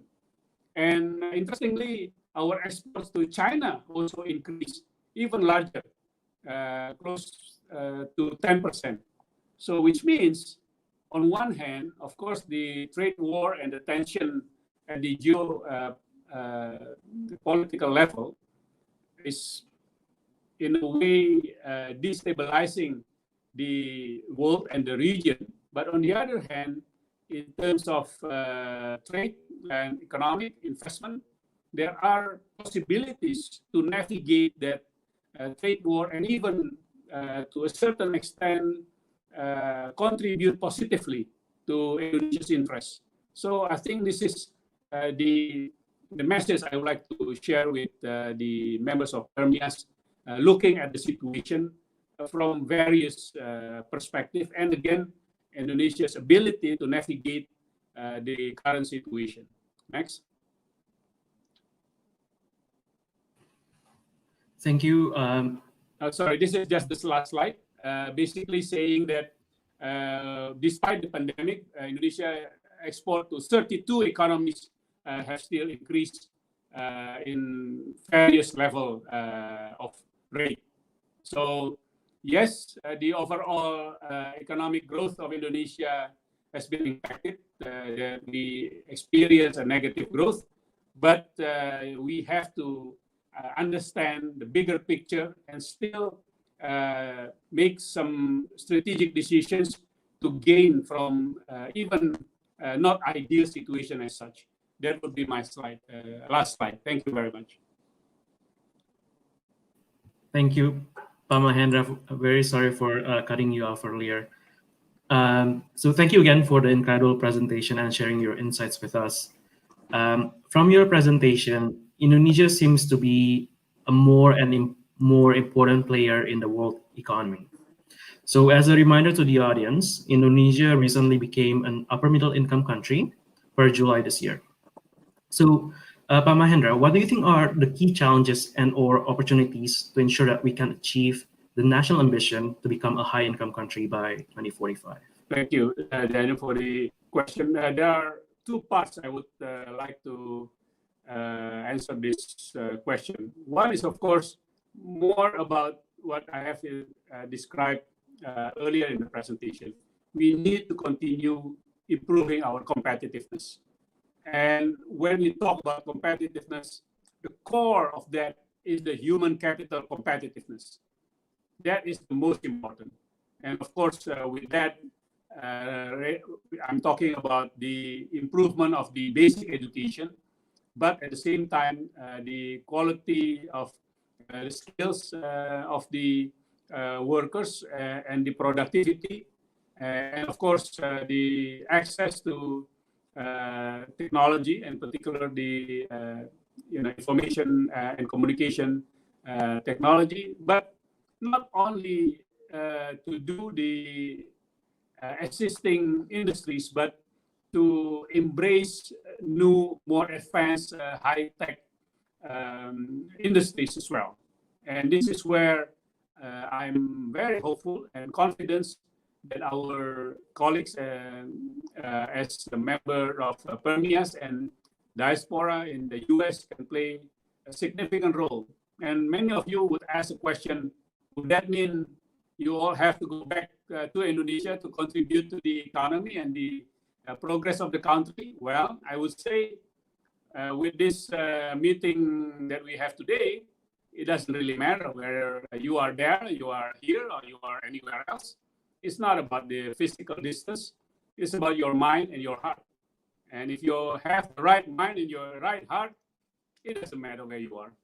So I think this is what I want to answer for the first part. The second part is that we have to endure much longer trade competition that has translated or transformed as the global political and security competition between the two largest powers in the world. We have to take that into account. We should not just think that it would go away in the near future. No, it will not. But having said that, Indonesia's foreign policy being an active and independent foreign policy would not necessarily have any difficulties in navigating the situation. We have never and we would never need to take side between the two superpowers. We are in good terms with the US and we are in good terms with China. As you can see from the previous table, we have increased relations in the trade and investment with both countries. And we have done a lot in many other aspects with both of them. And so far, we have gained more by doing that. So there's no reason for us to change that strategic view as well as our vision. So that is the second point I would like to share with colleagues of PERMIAS members.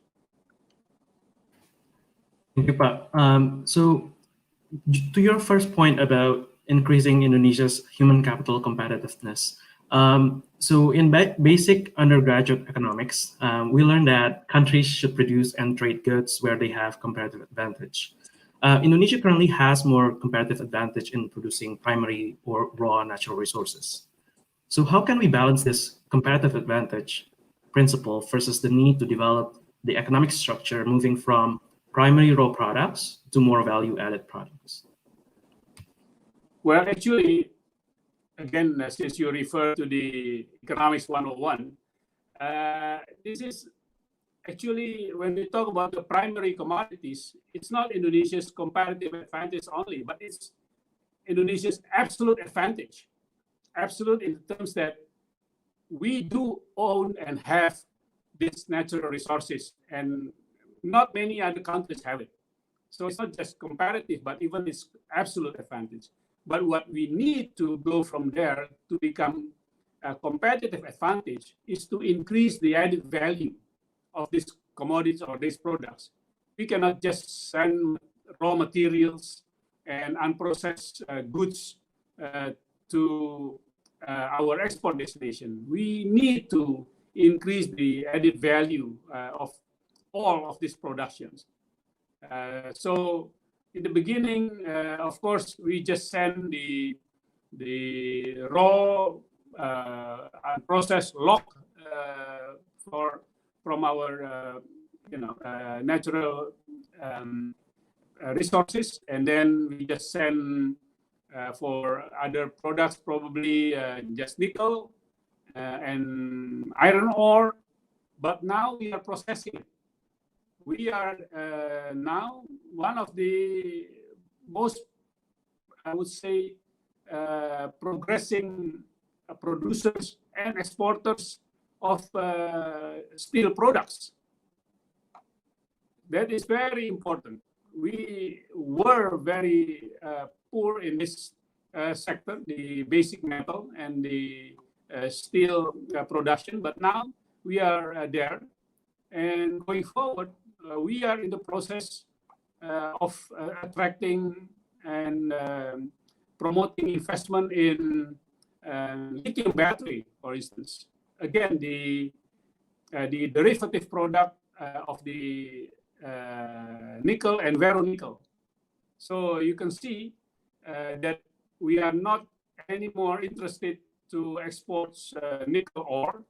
We want to now process it into steel products, and going forward, also we have cobalt, which is important for the lithium battery production. We want to combine it, and we are one of the investors that I showed you earlier in the previous slide is for the lithium battery production.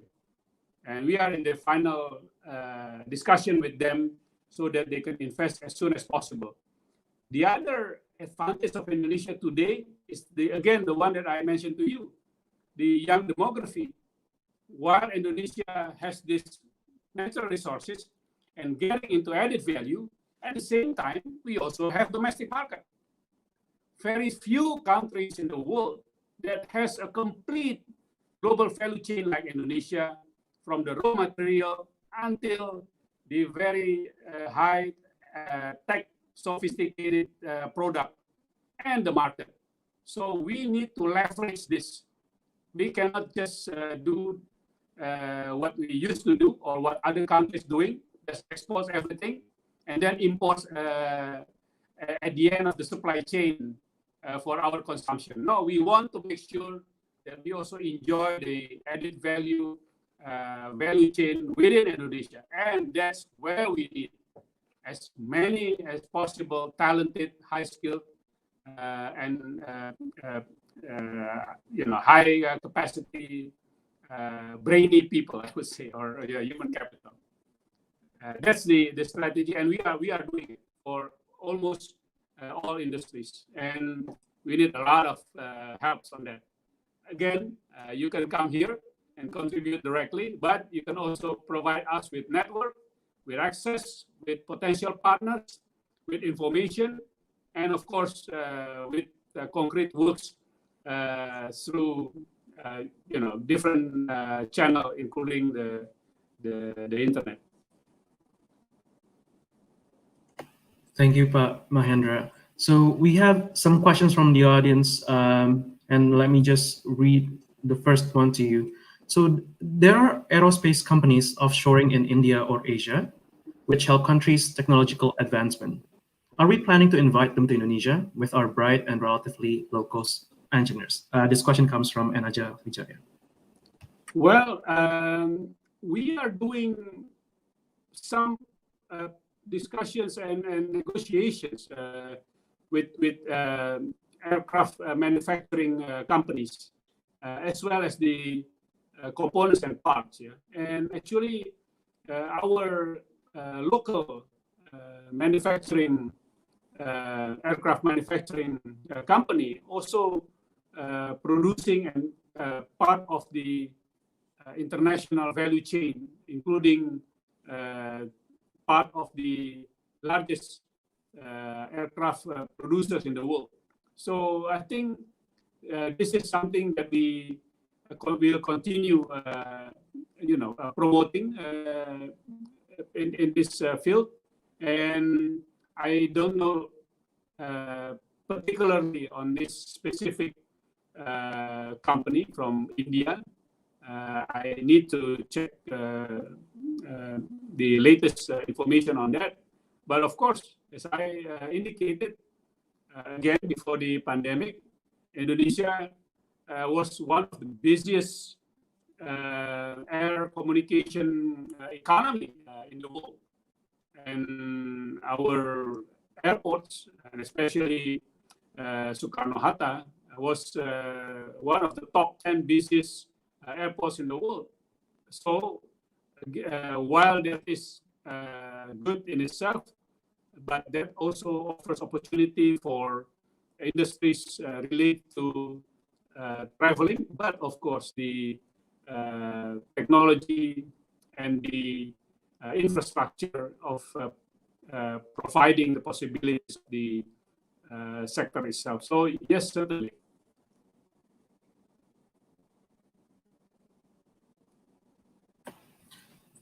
Pak Mahendra, are you still there?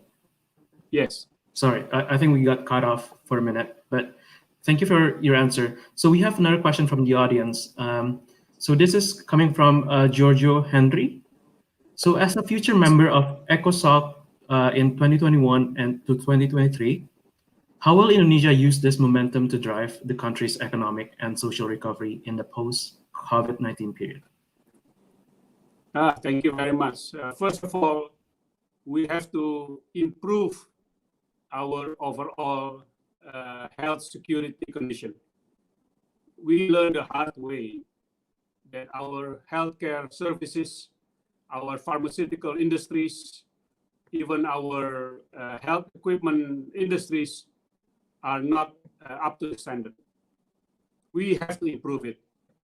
And these hard lessons also provide us with the very strong momentum. We have transformed ourselves from, it's quite embarrassing. A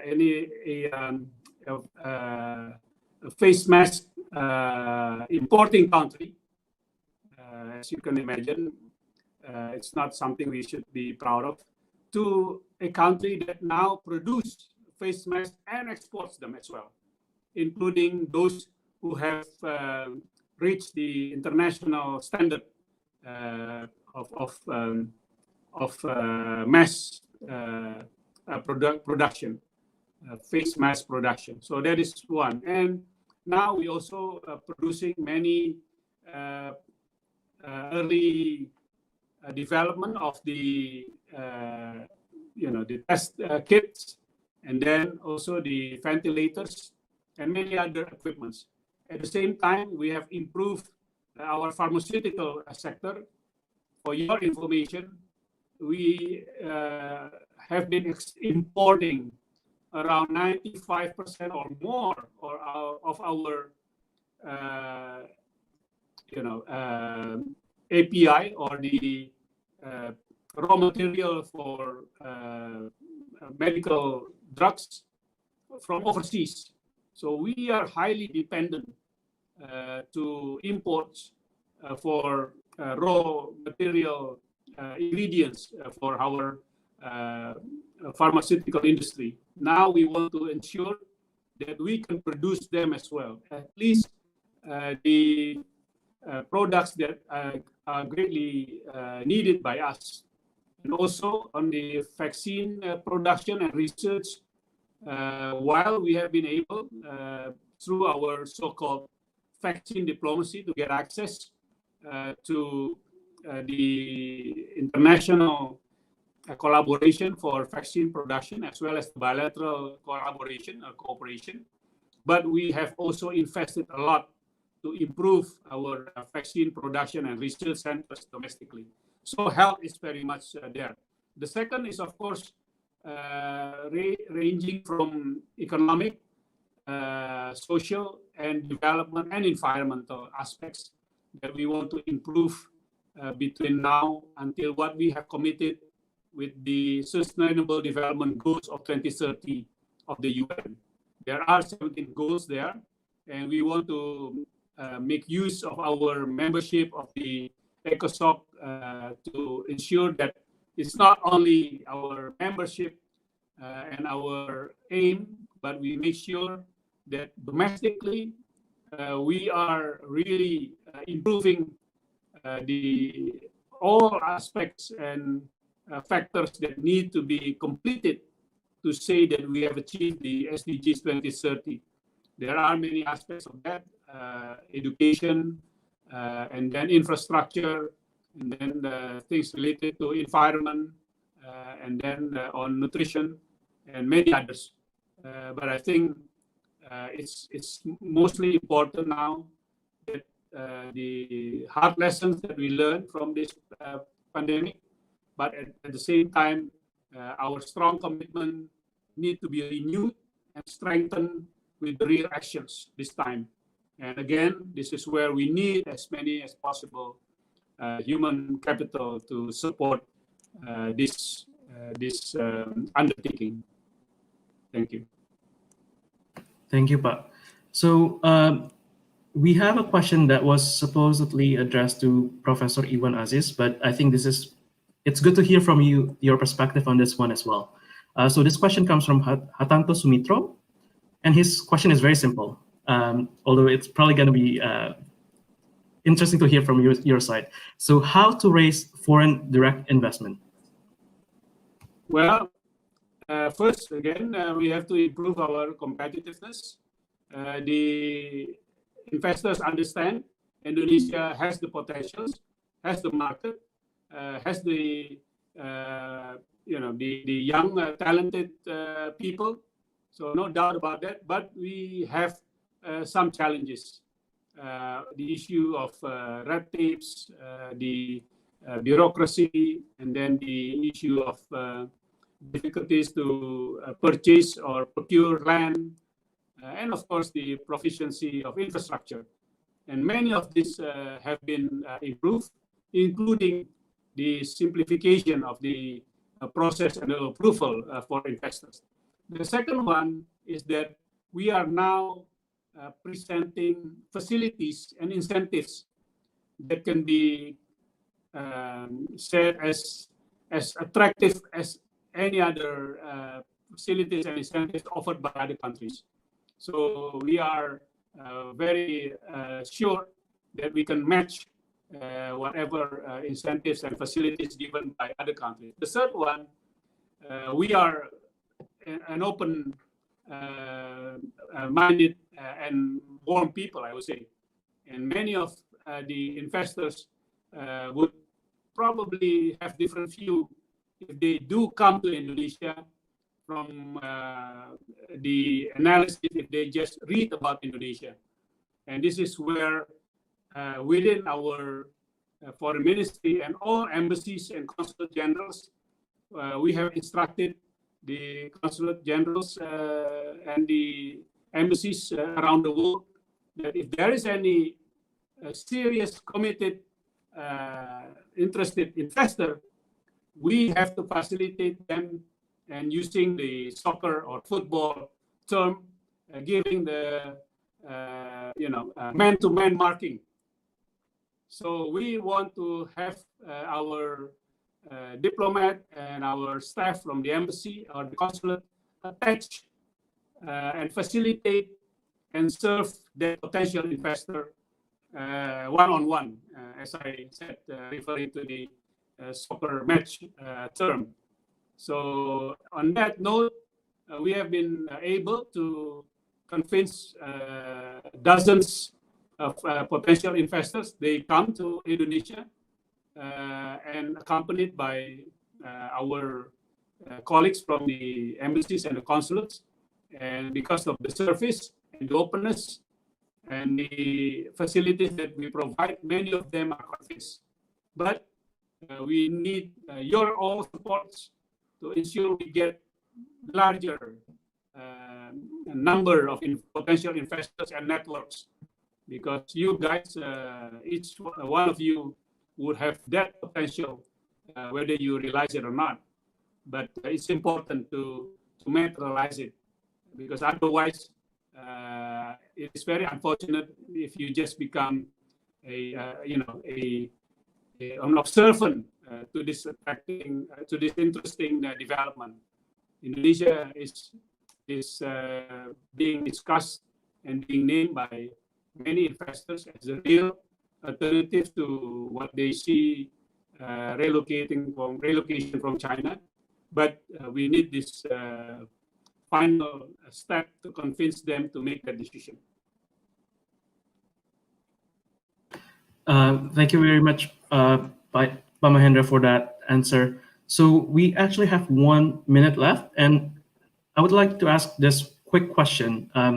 So from Kesha Winata, is there any chance of us Indonesians to bring our local clothing brands to the US instead of exporting wool or cotton? Instead of the basic wool, local, sure. Well, this is what happened.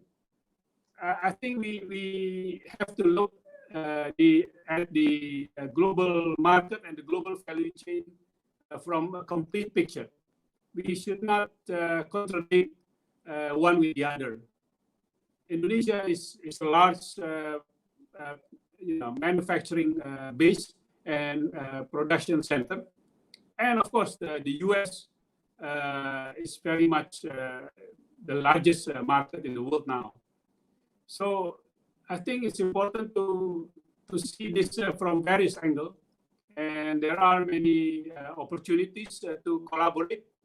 And for instance, I don't know what type of batik shirt that you wear, but mine is very much cotton. The cotton is from the US, but the batik is of course handmade and produced 100% in Indonesia. So we can bring back the batik to the US. And the same thing happened from there to here. And this is where the global value chain would become much more complex. So it's not just one side import everything and then export the processed goods, or the vice versa. It would be more a win-win situation. And this is where I think, again, our understanding of the market, the products that have been offered and available in respective countries, and also how Indonesia can position itself. So yes, it's not easy for us to produce wool because we are a tropical country, but very much a possibility of making that as the raw material and produce the higher added value product out of it. So we are open on that, and please contribute their thinking and creativity and initiatives to us as well. So thank you very much for your time, Pak. So we are running out of time, and I would like to again thank you for your presentation and for taking the time out of your Saturday to talk with us, sit with us, and share your insights, which are all very, very valuable. So I want to move on to the next presenter, and I would like to again give a warm applause for in your own homes to Pak Mahendra. So Indonesia has become an important player in the global economy. Constant economic growth has recently pushed Indonesia to become an upper middle income country. But as often happens in an economic transformation, inequality often rises with economic growth. So how can Indonesia make sure that while we boost our economic growth, we don't forget about improving the rural and isolated areas? And we have Professor Iwan Aziz with us today to talk about this. Professor Iwan Aziz has been teaching in Cornell University since 1992. He is also an economics professor at the University of Indonesia. His major research interest is on the links between macro financial development and social and regional issues, in which he has contributed his findings to various governments, international organizations, and universities. Professor Aziz has also published multiple books and articles on this topic. Professor Aziz obtained his bachelor in economics from the University of Indonesia and a PhD and master's degree in regional science and economics from Cornell University. So I would like to welcome Professor Iwan Aziz to the on air. Thank you, Daniel. Hi, Professor Iwan. How are you? I'm fine. How are you? I'm doing well as well. Are you Good. in Cornell right now, or? Yep. Oh, so it's nighttime for both of us then. Not only nighttime, very cold. Is it cold there already? Yeah. Okay. So without further ado, the floor is yours. Take us. All right. Okay. Yeah. Thank you, Daniel, and to the group PERMIAS, I guess the name. First of all, thank you for having me. And my understanding is that most of the audiences are either students or ex-students, Indonesian students. So what I'm trying to do is trying to explain something which unfortunately is very complex, but I try to use a simple sort of ways as possible. Okay, and the topic originally as what they asked me to talk about is about regional development. As Daniel mentioned earlier, is that most people, when they talk about the economy, they tend to talk about the national economy. So you keep hearing about, what happened with the growth of the economy, which what they mean is the GDP, gross domestic product. What happened with the investment, domestic and foreign investment? What happened with inflation and so forth? Most of those talks are really referring to the national economy. That's what the entire countries. My topic is not about that. My topic is about what happened within the country. So in other words, the dynamic of the economy at the regional level. Now, I don't need to explain because you know better than I do about how big is the country. In fact, it's the world's largest archipelago. And to some extent, pose some problems, some challenges, but at the same time also give some opportunities. There are different ways to look at the progress of the regional development in Indonesia.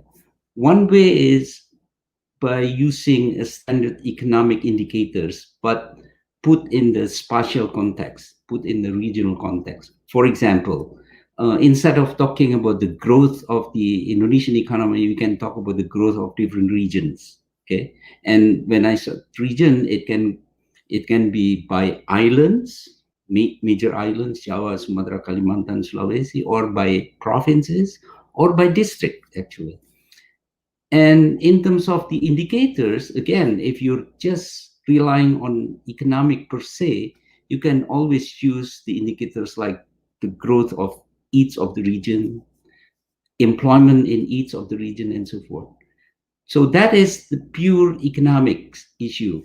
But since we are not talking about the national economy, we cannot escape to talk about the distribution between regions.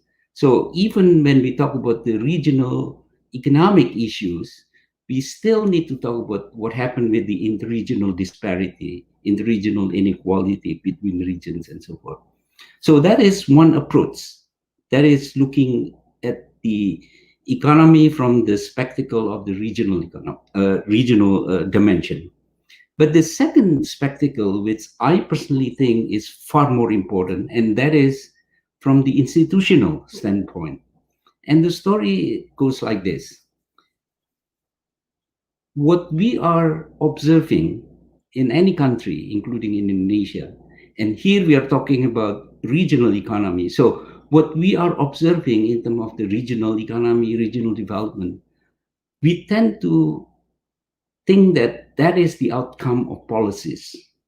So, you know, if it is good, then we say, oh, the policy is correct. If it is not good, then we blame the policies and so forth. Of course, this is on top of something that has been there forever. That is the history, the geography, and so on, which you cannot change, okay? So if, for example, in Eastern Indonesia, they are rich of natural resources, oil, for example, in Papua or, you know, wherever the region is, we cannot change that. Now, the term that we use for that kind of situation is exogenous, meaning that you cannot touch, you cannot change that. Whereas policies, you can change, you can play around with the policies. So what I'm arguing here is that most of people try to see the progress of regional development from the angle of policies. As I said, if it is good, then we say, oh, that is because of the policy. If it is bad, oh, the policy is wrong, and so on. I tend to disagree with that kind of statement, because for many developing countries, including Indonesia, what determined the outcome, what we observe, is more the institutional factors. I'm not saying that policy doesn't matter. Of course it does. But unfortunately for countries like Indonesia, most of the outcome is really influenced by the institutional factors. Now, what do I mean by institutional factors here? Well, this is 2-semester course on institutional economics, but let me try to summarize it. Basically, there are two types of institution. One is formal institution. The other is the non-formal institution. So what are the formal institutions? Formal institutions can be the organization, ministries, laws, or peraturan, undang-undang, and things like that. So those are formal institutions. But what is more important is really the informal institution. The best example of informal institution is enforcement.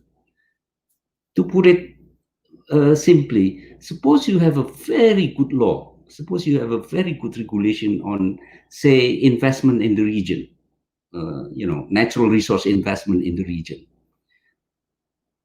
The law and the regulation is very perfect, but it's not enforced in reality. So that is an example where you have a good formal institution, but a very weak informal institution, the enforcement. But when we talk about informal institution, it goes beyond enforcement.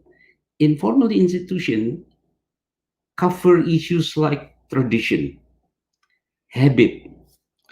Now, don't undermine these kind of factors, especially for society like in Indonesia, because we are so diverse, you know.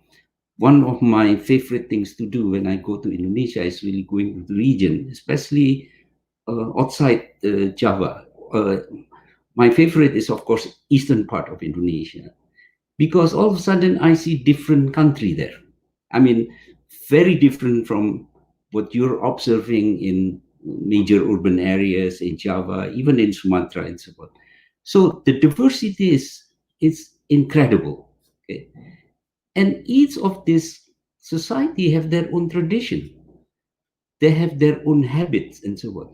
So you can imagine if you implement or impose one policy, uniform policy for the entire country, and yet the tradition, the habit of different society throughout the countries are there, most likely there will be disconnect between the uniform policy and the habit or the tradition. And if there's a disconnect, then the outcome, what we observe, will not be to our satisfaction. Now, the risk is that if we don't understand about this, about the role of the institution, when we observe the outcome is not good, we always tend to say, oh, because the policy is wrong.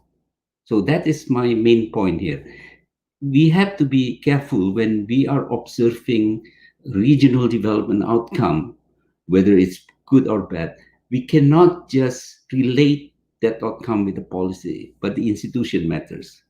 So that's point number one. Point number two is that if we are focusing on the case of regional development in Indonesia, we cannot escape from discussing about decentralization, because all of you knows what happened in the early 2000s.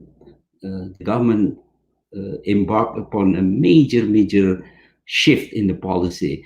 Some international organizations even call it the Big Bang policy, because many countries around the world, when they move from centralized system to the decentralized system, they did it gradually, but Indonesia did it abruptly, okay, very quickly and so on.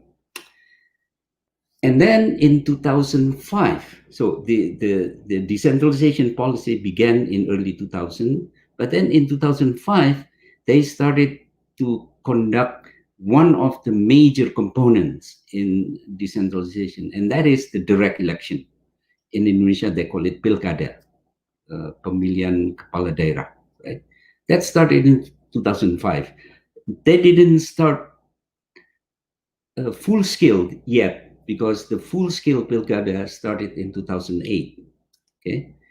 Now, when I went to the region after this Pilkada, I find it very interesting, because depending on which region that you're observing, the results are different. What I mean by different is the following. All regions that I visited, they went through Pilkada.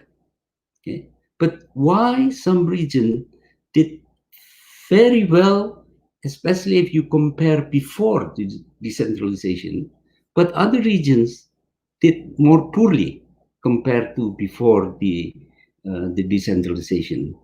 So as an academician, as a researcher, I find this very interesting, because you have the same shock, and the shock here is the decentralization, but you have different outcomes.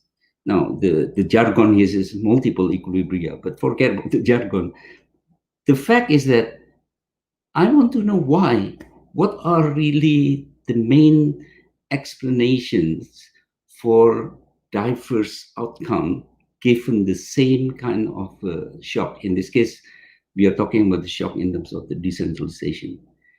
So, as researchers, we went to the region, we tried to do all kinds of survey and things like that. So what I can share with you is really the outcome, the results. What I found is that there are a number of factors that determine the outcome in different regions. Number one, which is very clear and I think everybody can understand, money.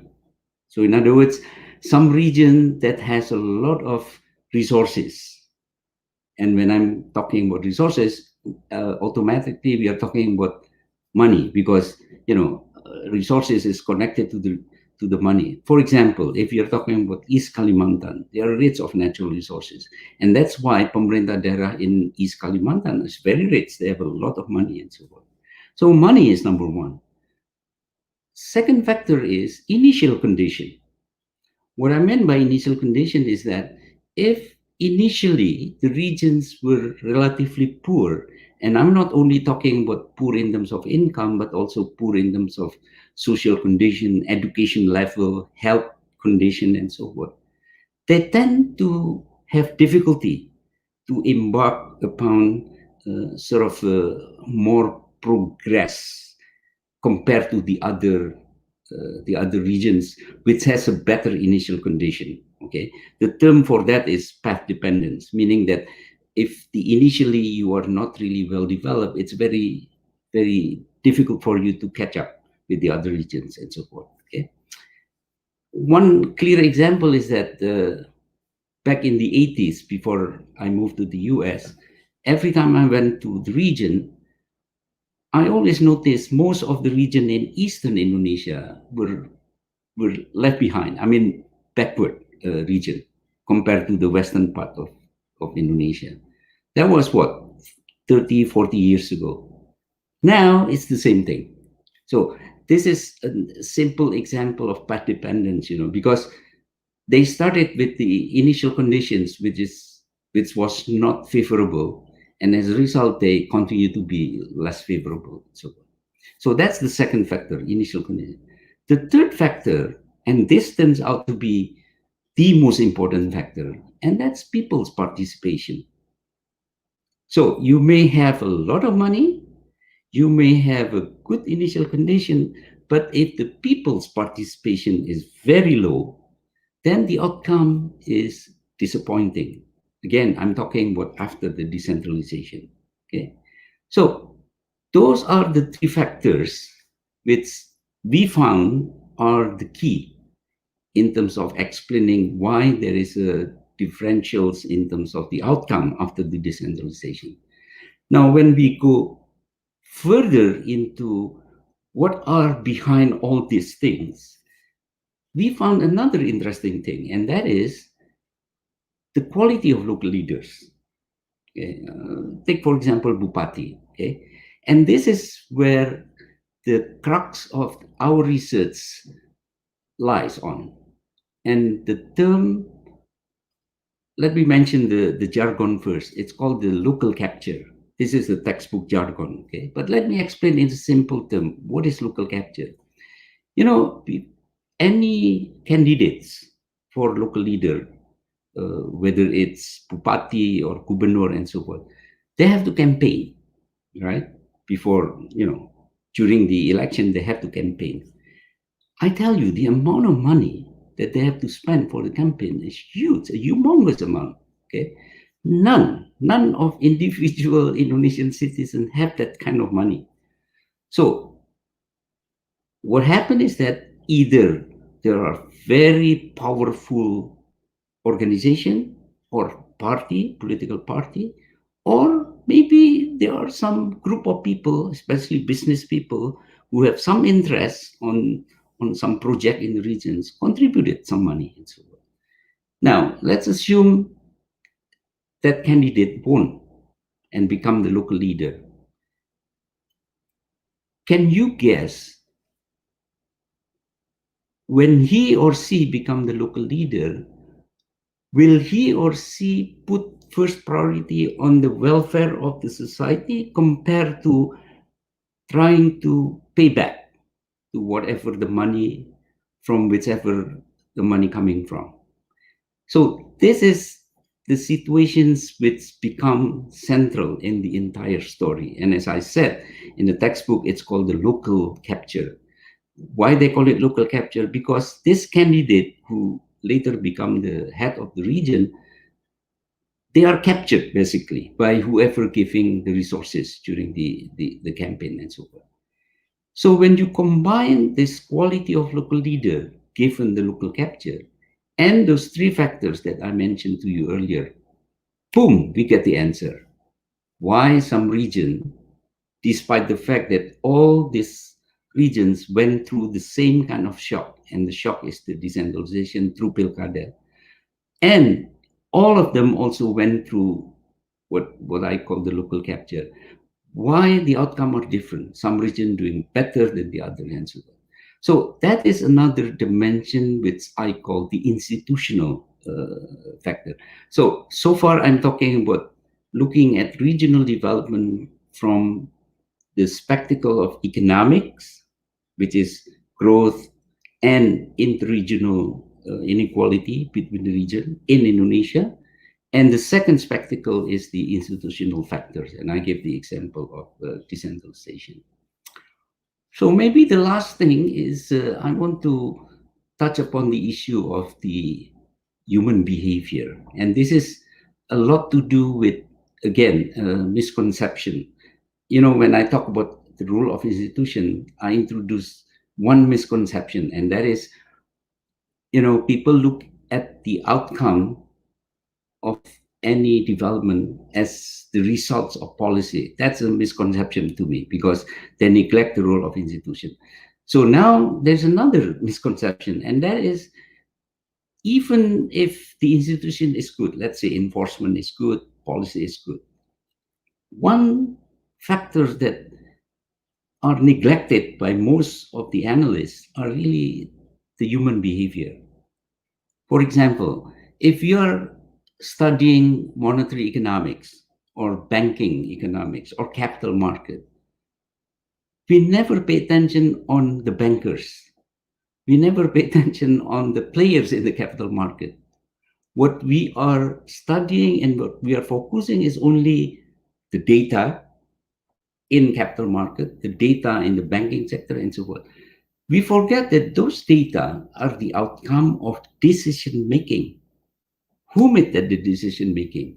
Those people behind it. So I want to share with most of you that human behavior is behind all phenomena that we are observing. Since tonight we are talking about the regional development, so I can say that all the phenomena of regional development that we are observing, there are people behind it. Now, why and how this becomes important in the whole analysis of regional development? Well, similar to the case of institution, you may have very good policy, you may have a strong institution, but the behavior, the reaction of the human being may change completely the outcome at the end. So there you go. You have economics, you have institution, and you have behavior. Now you know why it is difficult. It's not easy to to become a policymakers, okay? Because you have to be able to understand first those three dimensions, and beyond that, you have to be able to put it together so that you can achieve an outcome which you intended at the beginning, okay?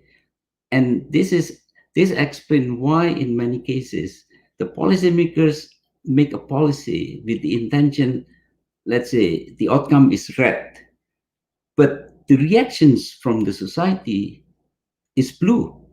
So as a result, the intended outcome is not there. The results are very different than what is originally intended by the policymakers. And I'm proposing the reason why they're different outcome is because of institution and the human behavior.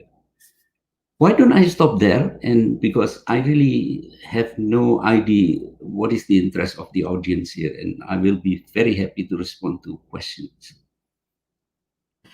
Thank you very much, Professor Iwan, for the walking us through this different components of policy making that we should be aware of. So you mentioned that this interesting point about decentralization that happened in early 2000.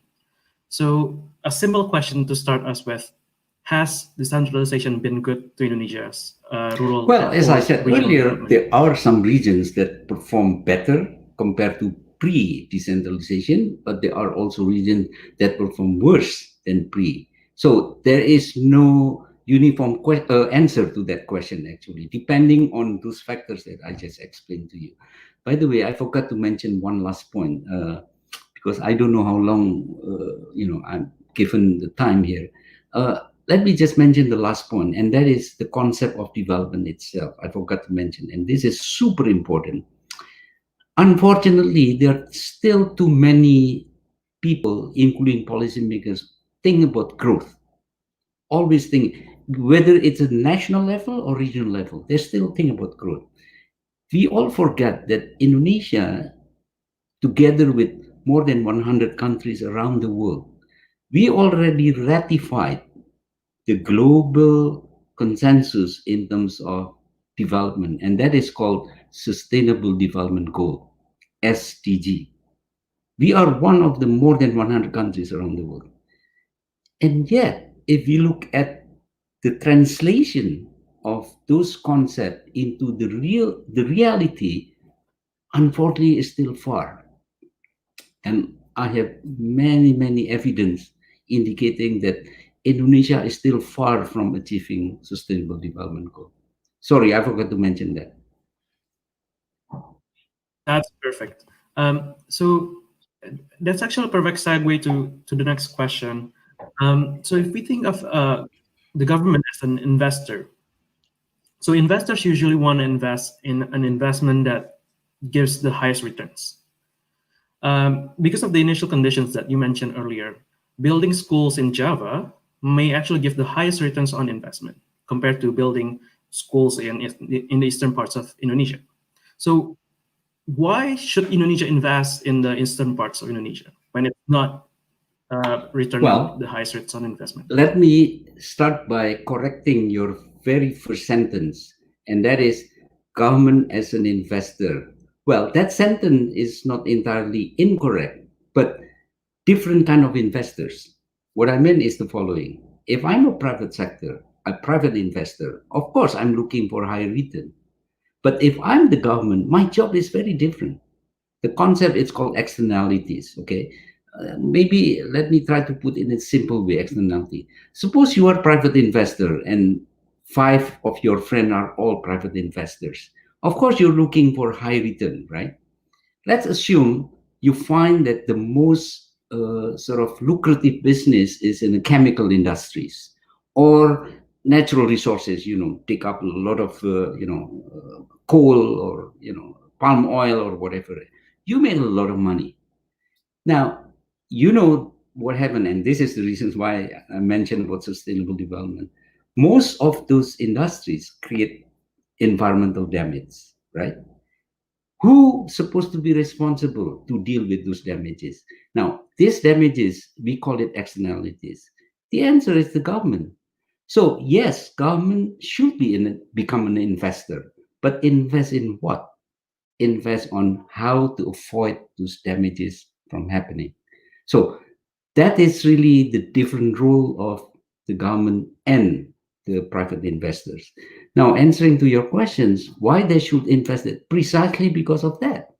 Because you don't want to have a high inequality between regions. By the way, if we compare Indonesia and comparable countries, because we cannot compare Indonesia with developed countries, but comparable countries in Latin America or in other Asian countries, any measure you use, because economists are notorious for generating all kinds of indicators, measures, but any indicators you use, our interregional inequality is among the highest.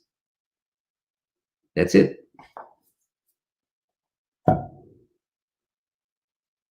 Thank you, Professor Aziz, for that explanation. So we have a question from the audience that's very similar to that, building up on that question earlier. So Indonesia is currently investing a lot in infrastructure growth. So does infrastructure growth always guarantee equality between regions? If not, how so? And furthermore, if there's any examples from the US or other developed countries that could be adapted to Indonesia. And this question comes from Anaja Wijaya. Okay, the short answer is no. So there is no guarantee that building infrastructure will reduce the inequality between regions. I'll give you an example. And by the way, we are in the middle of doing the research on this, and so far we found the evidence here. Let's think about developed region and less developed region. Maybe you can think of the developed region is Java, and then less developed region is outside Java. Okay. Now, oops, I think there's some problem with the internet. Are we back now? Yes. Okay, so let's think about two regions, a developed region and less developed region. If you build infrastructure connecting these two regions, let's say, okay, of course you expect that all the benefits of the developed regions will be shared by the less developed region. But what about if the other way around? Because of that infrastructure, whatever, let's say, natural resources, because natural resources are all in the ground, right? It's not really something that you can consume directly. Think about oil or coal. You cannot consume directly. It has to be processed, it has to be refined, and things like that. What about if what happened with infrastructure, most of these natural resources are absorbed by the developed regions? Okay, then that is the case where infrastructure not reducing the interregional inequality, but even sharpening the inequality. So worsening the income inequality. And that's why the short answer to that question is no. So infrastructure is not always guaranteeing improvement in the regional inequality. Another question from the audience. Following up your explanation, what is the effect of our diverse cultural background in the regional development? How can we use or overcome it to further minimize the inequality? The question comes from Himawan Winarto.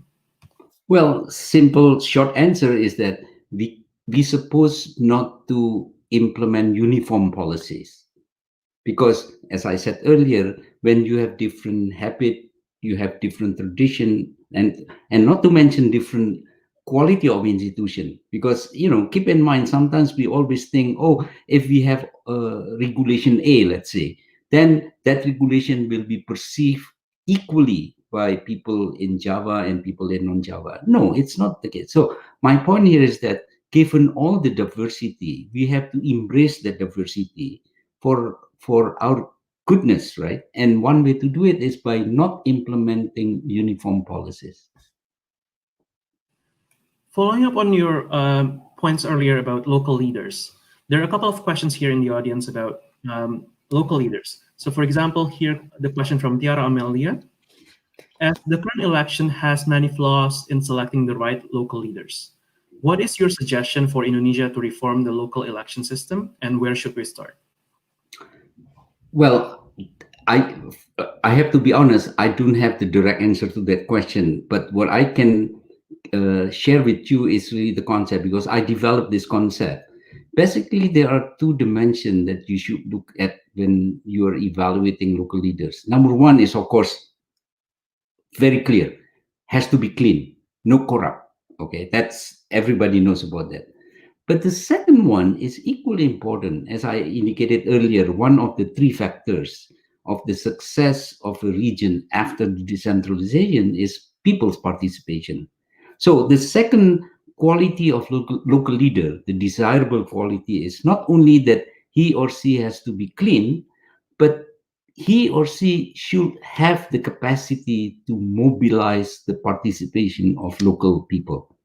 So those are the two factors which, by the way, if I can share screen, can I share screen here? I can show you.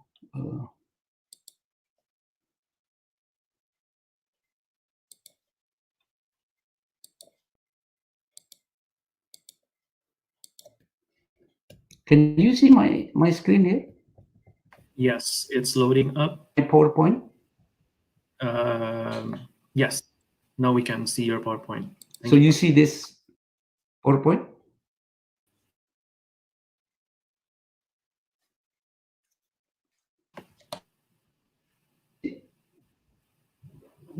Yes, okay. I see your... So this is the typology of local leaders that I referred to earlier. Okay, so the column, forget about the mathematics there, but the column, I call it type A, type B, and type C leader.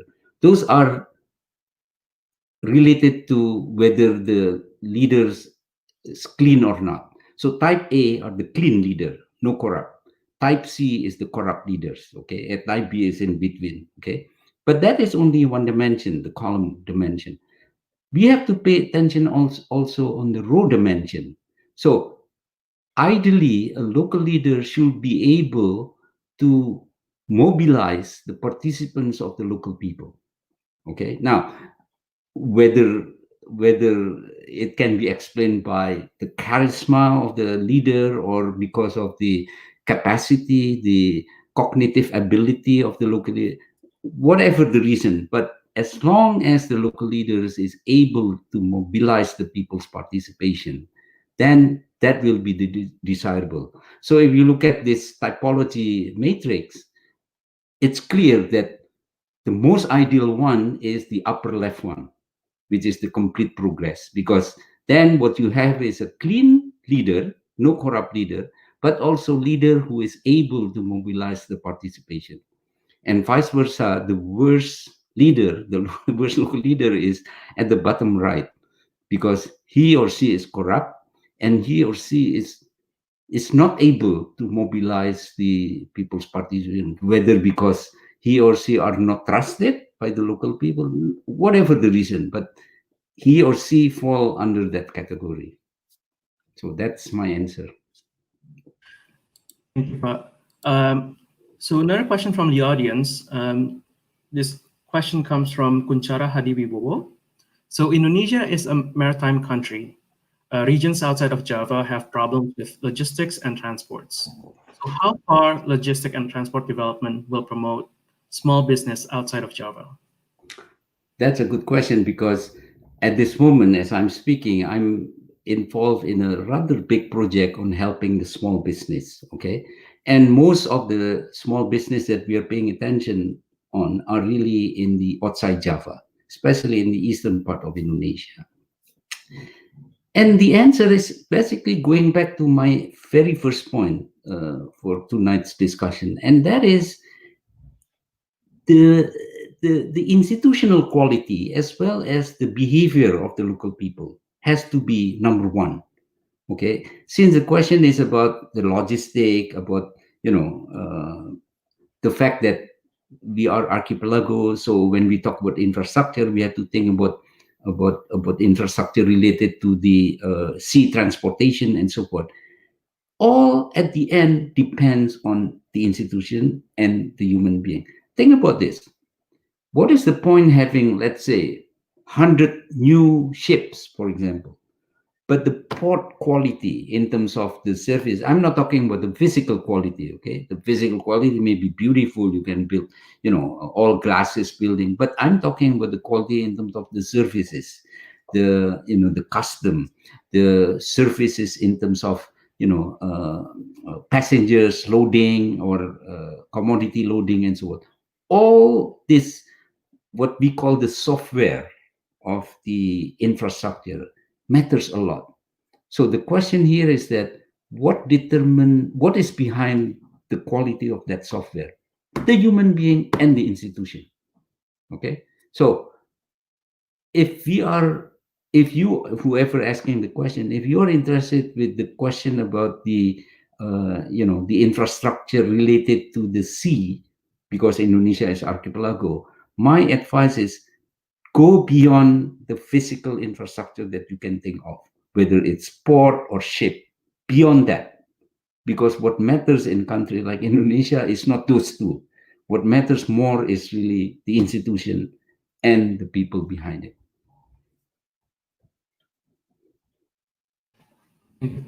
So we haven't discussed this, but I want to bring this important issue because of my background. So only around 1 in 2 women in Indonesia work.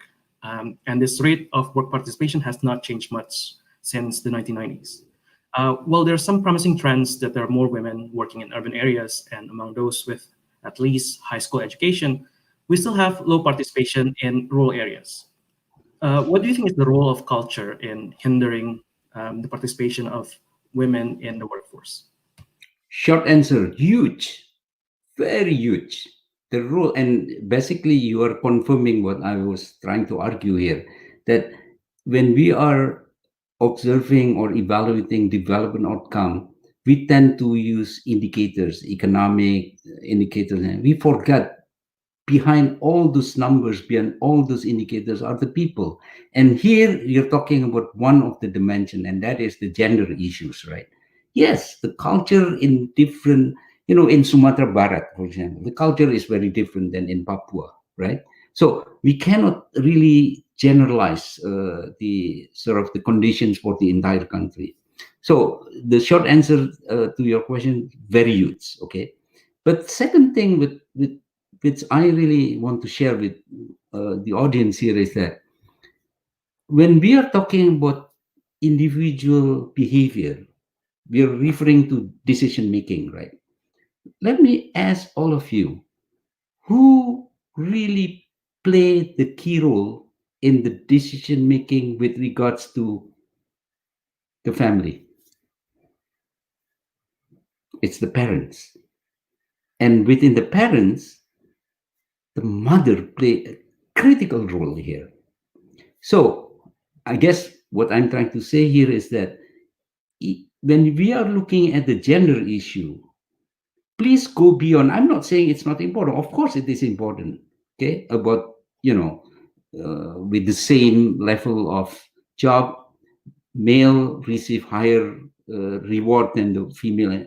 That is wrong. So we need to continue improving that. But go beyond that, because the role of the woman is more than just about those reward, about those discrimination in the job and so on. But they play a critical role. And think also not only in the short run, but in the long run, because it is the mother who really determine or shape the behavior, the quality of the children, who will become members of the labor force, I don't know, 10, 15 years from now. So it's a huge role of the woman in this case. Thank you, Pak. So we have an active audience, and we have so many questions coming in. But before we go to the next question, there are a couple of messages sent to the PERMIAS team. So Pak Chatib, who presented earlier, sends his regards to you. Sure. Prof. Siddharth Chandra is also sending his regards. Send my regards back to those two very nice friends of mine. Thank you, Pak. So moving on to the next question, coming from Ariza Gusti. You mentioned social networks earlier. Is social networks one of the, you mentioned informal institutions earlier, and the question is whether social networks is being one of the informal institutions that you talked about earlier. And how important are social networks in promoting development, and how do we foster these networks? Short answer, super important. Now, let me elaborate. As I mentioned earlier, at this moment, I'm in the middle of a big research on SME, small, medium enterprise and so on. And naturally, doing research, I have to read a lot of books, trying to understand the experience of other countries, SME in other countries, From most books that I read, one of the key factors that leads to the success of the SME, small, medium enterprise, is really the network. I think in Indonesia, I don't know why, but they like to use the word cluster, okay? Even though, my understanding about cluster is different from their understanding, but it doesn't matter. It's just a name here. But what I meant is that the network among themselves, maybe in Indonesia it's called kerjasama, koordinasi kerjasama. So put it this way, there are two scenarios, scenario A and scenario B. Scenario A, each of the SME is doing their own business, okay? They try to do maximum they can. Whereas in scenario B, a number of SME work together in a cluster or in a network and so forth. From the experience of all over the world, okay? In fact, the best example is in Italy. I don't know why, but most of the textbook on the SME, they always refer to the success story in Italy. Most of them, the success comes from the cooperation and the network here. So that is the elaborations of my short answer. Yes, very important. So we have another question coming from Hana Arimbi. Professor Iwan, what do you think about regional institutions, for example, Jabodetabek, to address some of interregional problems such as floods in Jakarta? Because it depends on the policy taken in Bogor as well. Okay, theoretically, of course, at the end, it really depends on the quality of institution and the people. But because the question is more on the policies here, right? The policy is good if they are trying to reduce the burden of the capital city, in this case we are talking about Jakarta, and share the burden with the neighboring areas and so forth. And to be honest, this is my personal opinion, that will be better than trying to find an alternative far away distant. Okay, so Jabodetabek, I think they call it, Jabodetabek will be the logical kind of solution for that. Okay, so we, if you don't mind, do you mind if we go beyond the allocated time? Well, as long as it's not too long, because now it's midnight here. Okay, so a couple more of questions from the audience then. This is question from Giorgio Henry. Is there any correlation between a country's level of democracy and its regional development or regional growth? If yes, how big is the influence? Well, that is a $6 million question, because many analysts, many experts trying to relate the connection between the two. And to be honest, the answers, there is no sort of definite answer to that question. But in addition to that, let me share with you something which I think worth to think further about it, rather than finding the solution to that question. And that is, what do you mean by democracy? Number one, because even the definition of democracy varies. I mean, if you run an election, is that guaranteed democracy? So that's one thing. But the other side of the coin is also important. What do you mean by success? Because the question is about relating democracy and the success here. What do you mean by the success? As I said, unfortunately, most analysts, and including economists, always use the growth of region A, growth of region B, and so on. And yet, I forgot earlier, but I'm glad I had the chance to mention, the key is really sustainable development. And what is the meaning of sustainable development? It's not only economics, but social and environment. Those triple bottom line, economic, social, and environment. If I have two regions, A and B, region A is growing by 10%, region B is growing by 3%, but in region A, the air quality is so damaging to the health, whereas in region B, the air quality is better. I would say region B is the success one. So, when you try to connect those two factors, democracy and success in development, you have to be careful in terms of how to define democracy, how to define the development. Thank you, Professor Iwan Aziz. So to be cognizant of your time, we would just ask one more question from the audience. And this is coming from Nafisa Mesa. Acknowledging how strong informal institutions play out, what do you think as the basic steps to overcome this? Because in some cases, decentralization has led to power abuse by local government. Well, the short answer to that question is, of course, institutional reform, right? But it's easy to say, but what does it mean and how do you conduct that institutional reform? That's a homework for years, actually, too. Now, maybe the only thing I can mention is this. Education is at the center of it, okay? And that's why it's not because I'm a teacher, so that maybe some of you claim that I'm biased here, but of all the dimension in development, two things, to me, I will put in the highest pedestal. One is health, the second is education. Why health? It doesn't matter how smart you are, how rich you are, or how powerful you are. If you are sick, finish. You cannot do anything. Okay? And the same thing with education. If you have a lot of natural resources, but you are lack in terms of your... By the way, when I'm talking about education, I'm not talking about formal education, okay?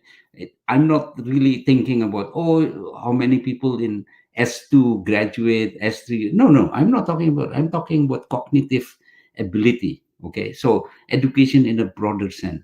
So those two are critical. Thank you for your time, Professor Iwan Aziz. I know that it's midnight your time, and I think it's good to conclude here. All right. So thank you again for your time. We learned a lot from your presentation and from the discussion that we had. It's a pleasure to have you.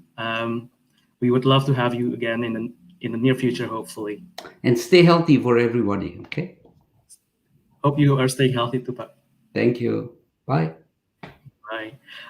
So that concludes our webinar. Thank you all for attending. We hope that you have learned and enjoyed the session, the second day of Warekada by PERMIAS Nasional, the economic path of a nation. Hopefully we learned a lot, and this continued and fostered the collaborative discussion between all Indonesian students in the US, Indonesia, and other parts of the world. Hope you have a good night or good day in Indonesia. See you tomorrow.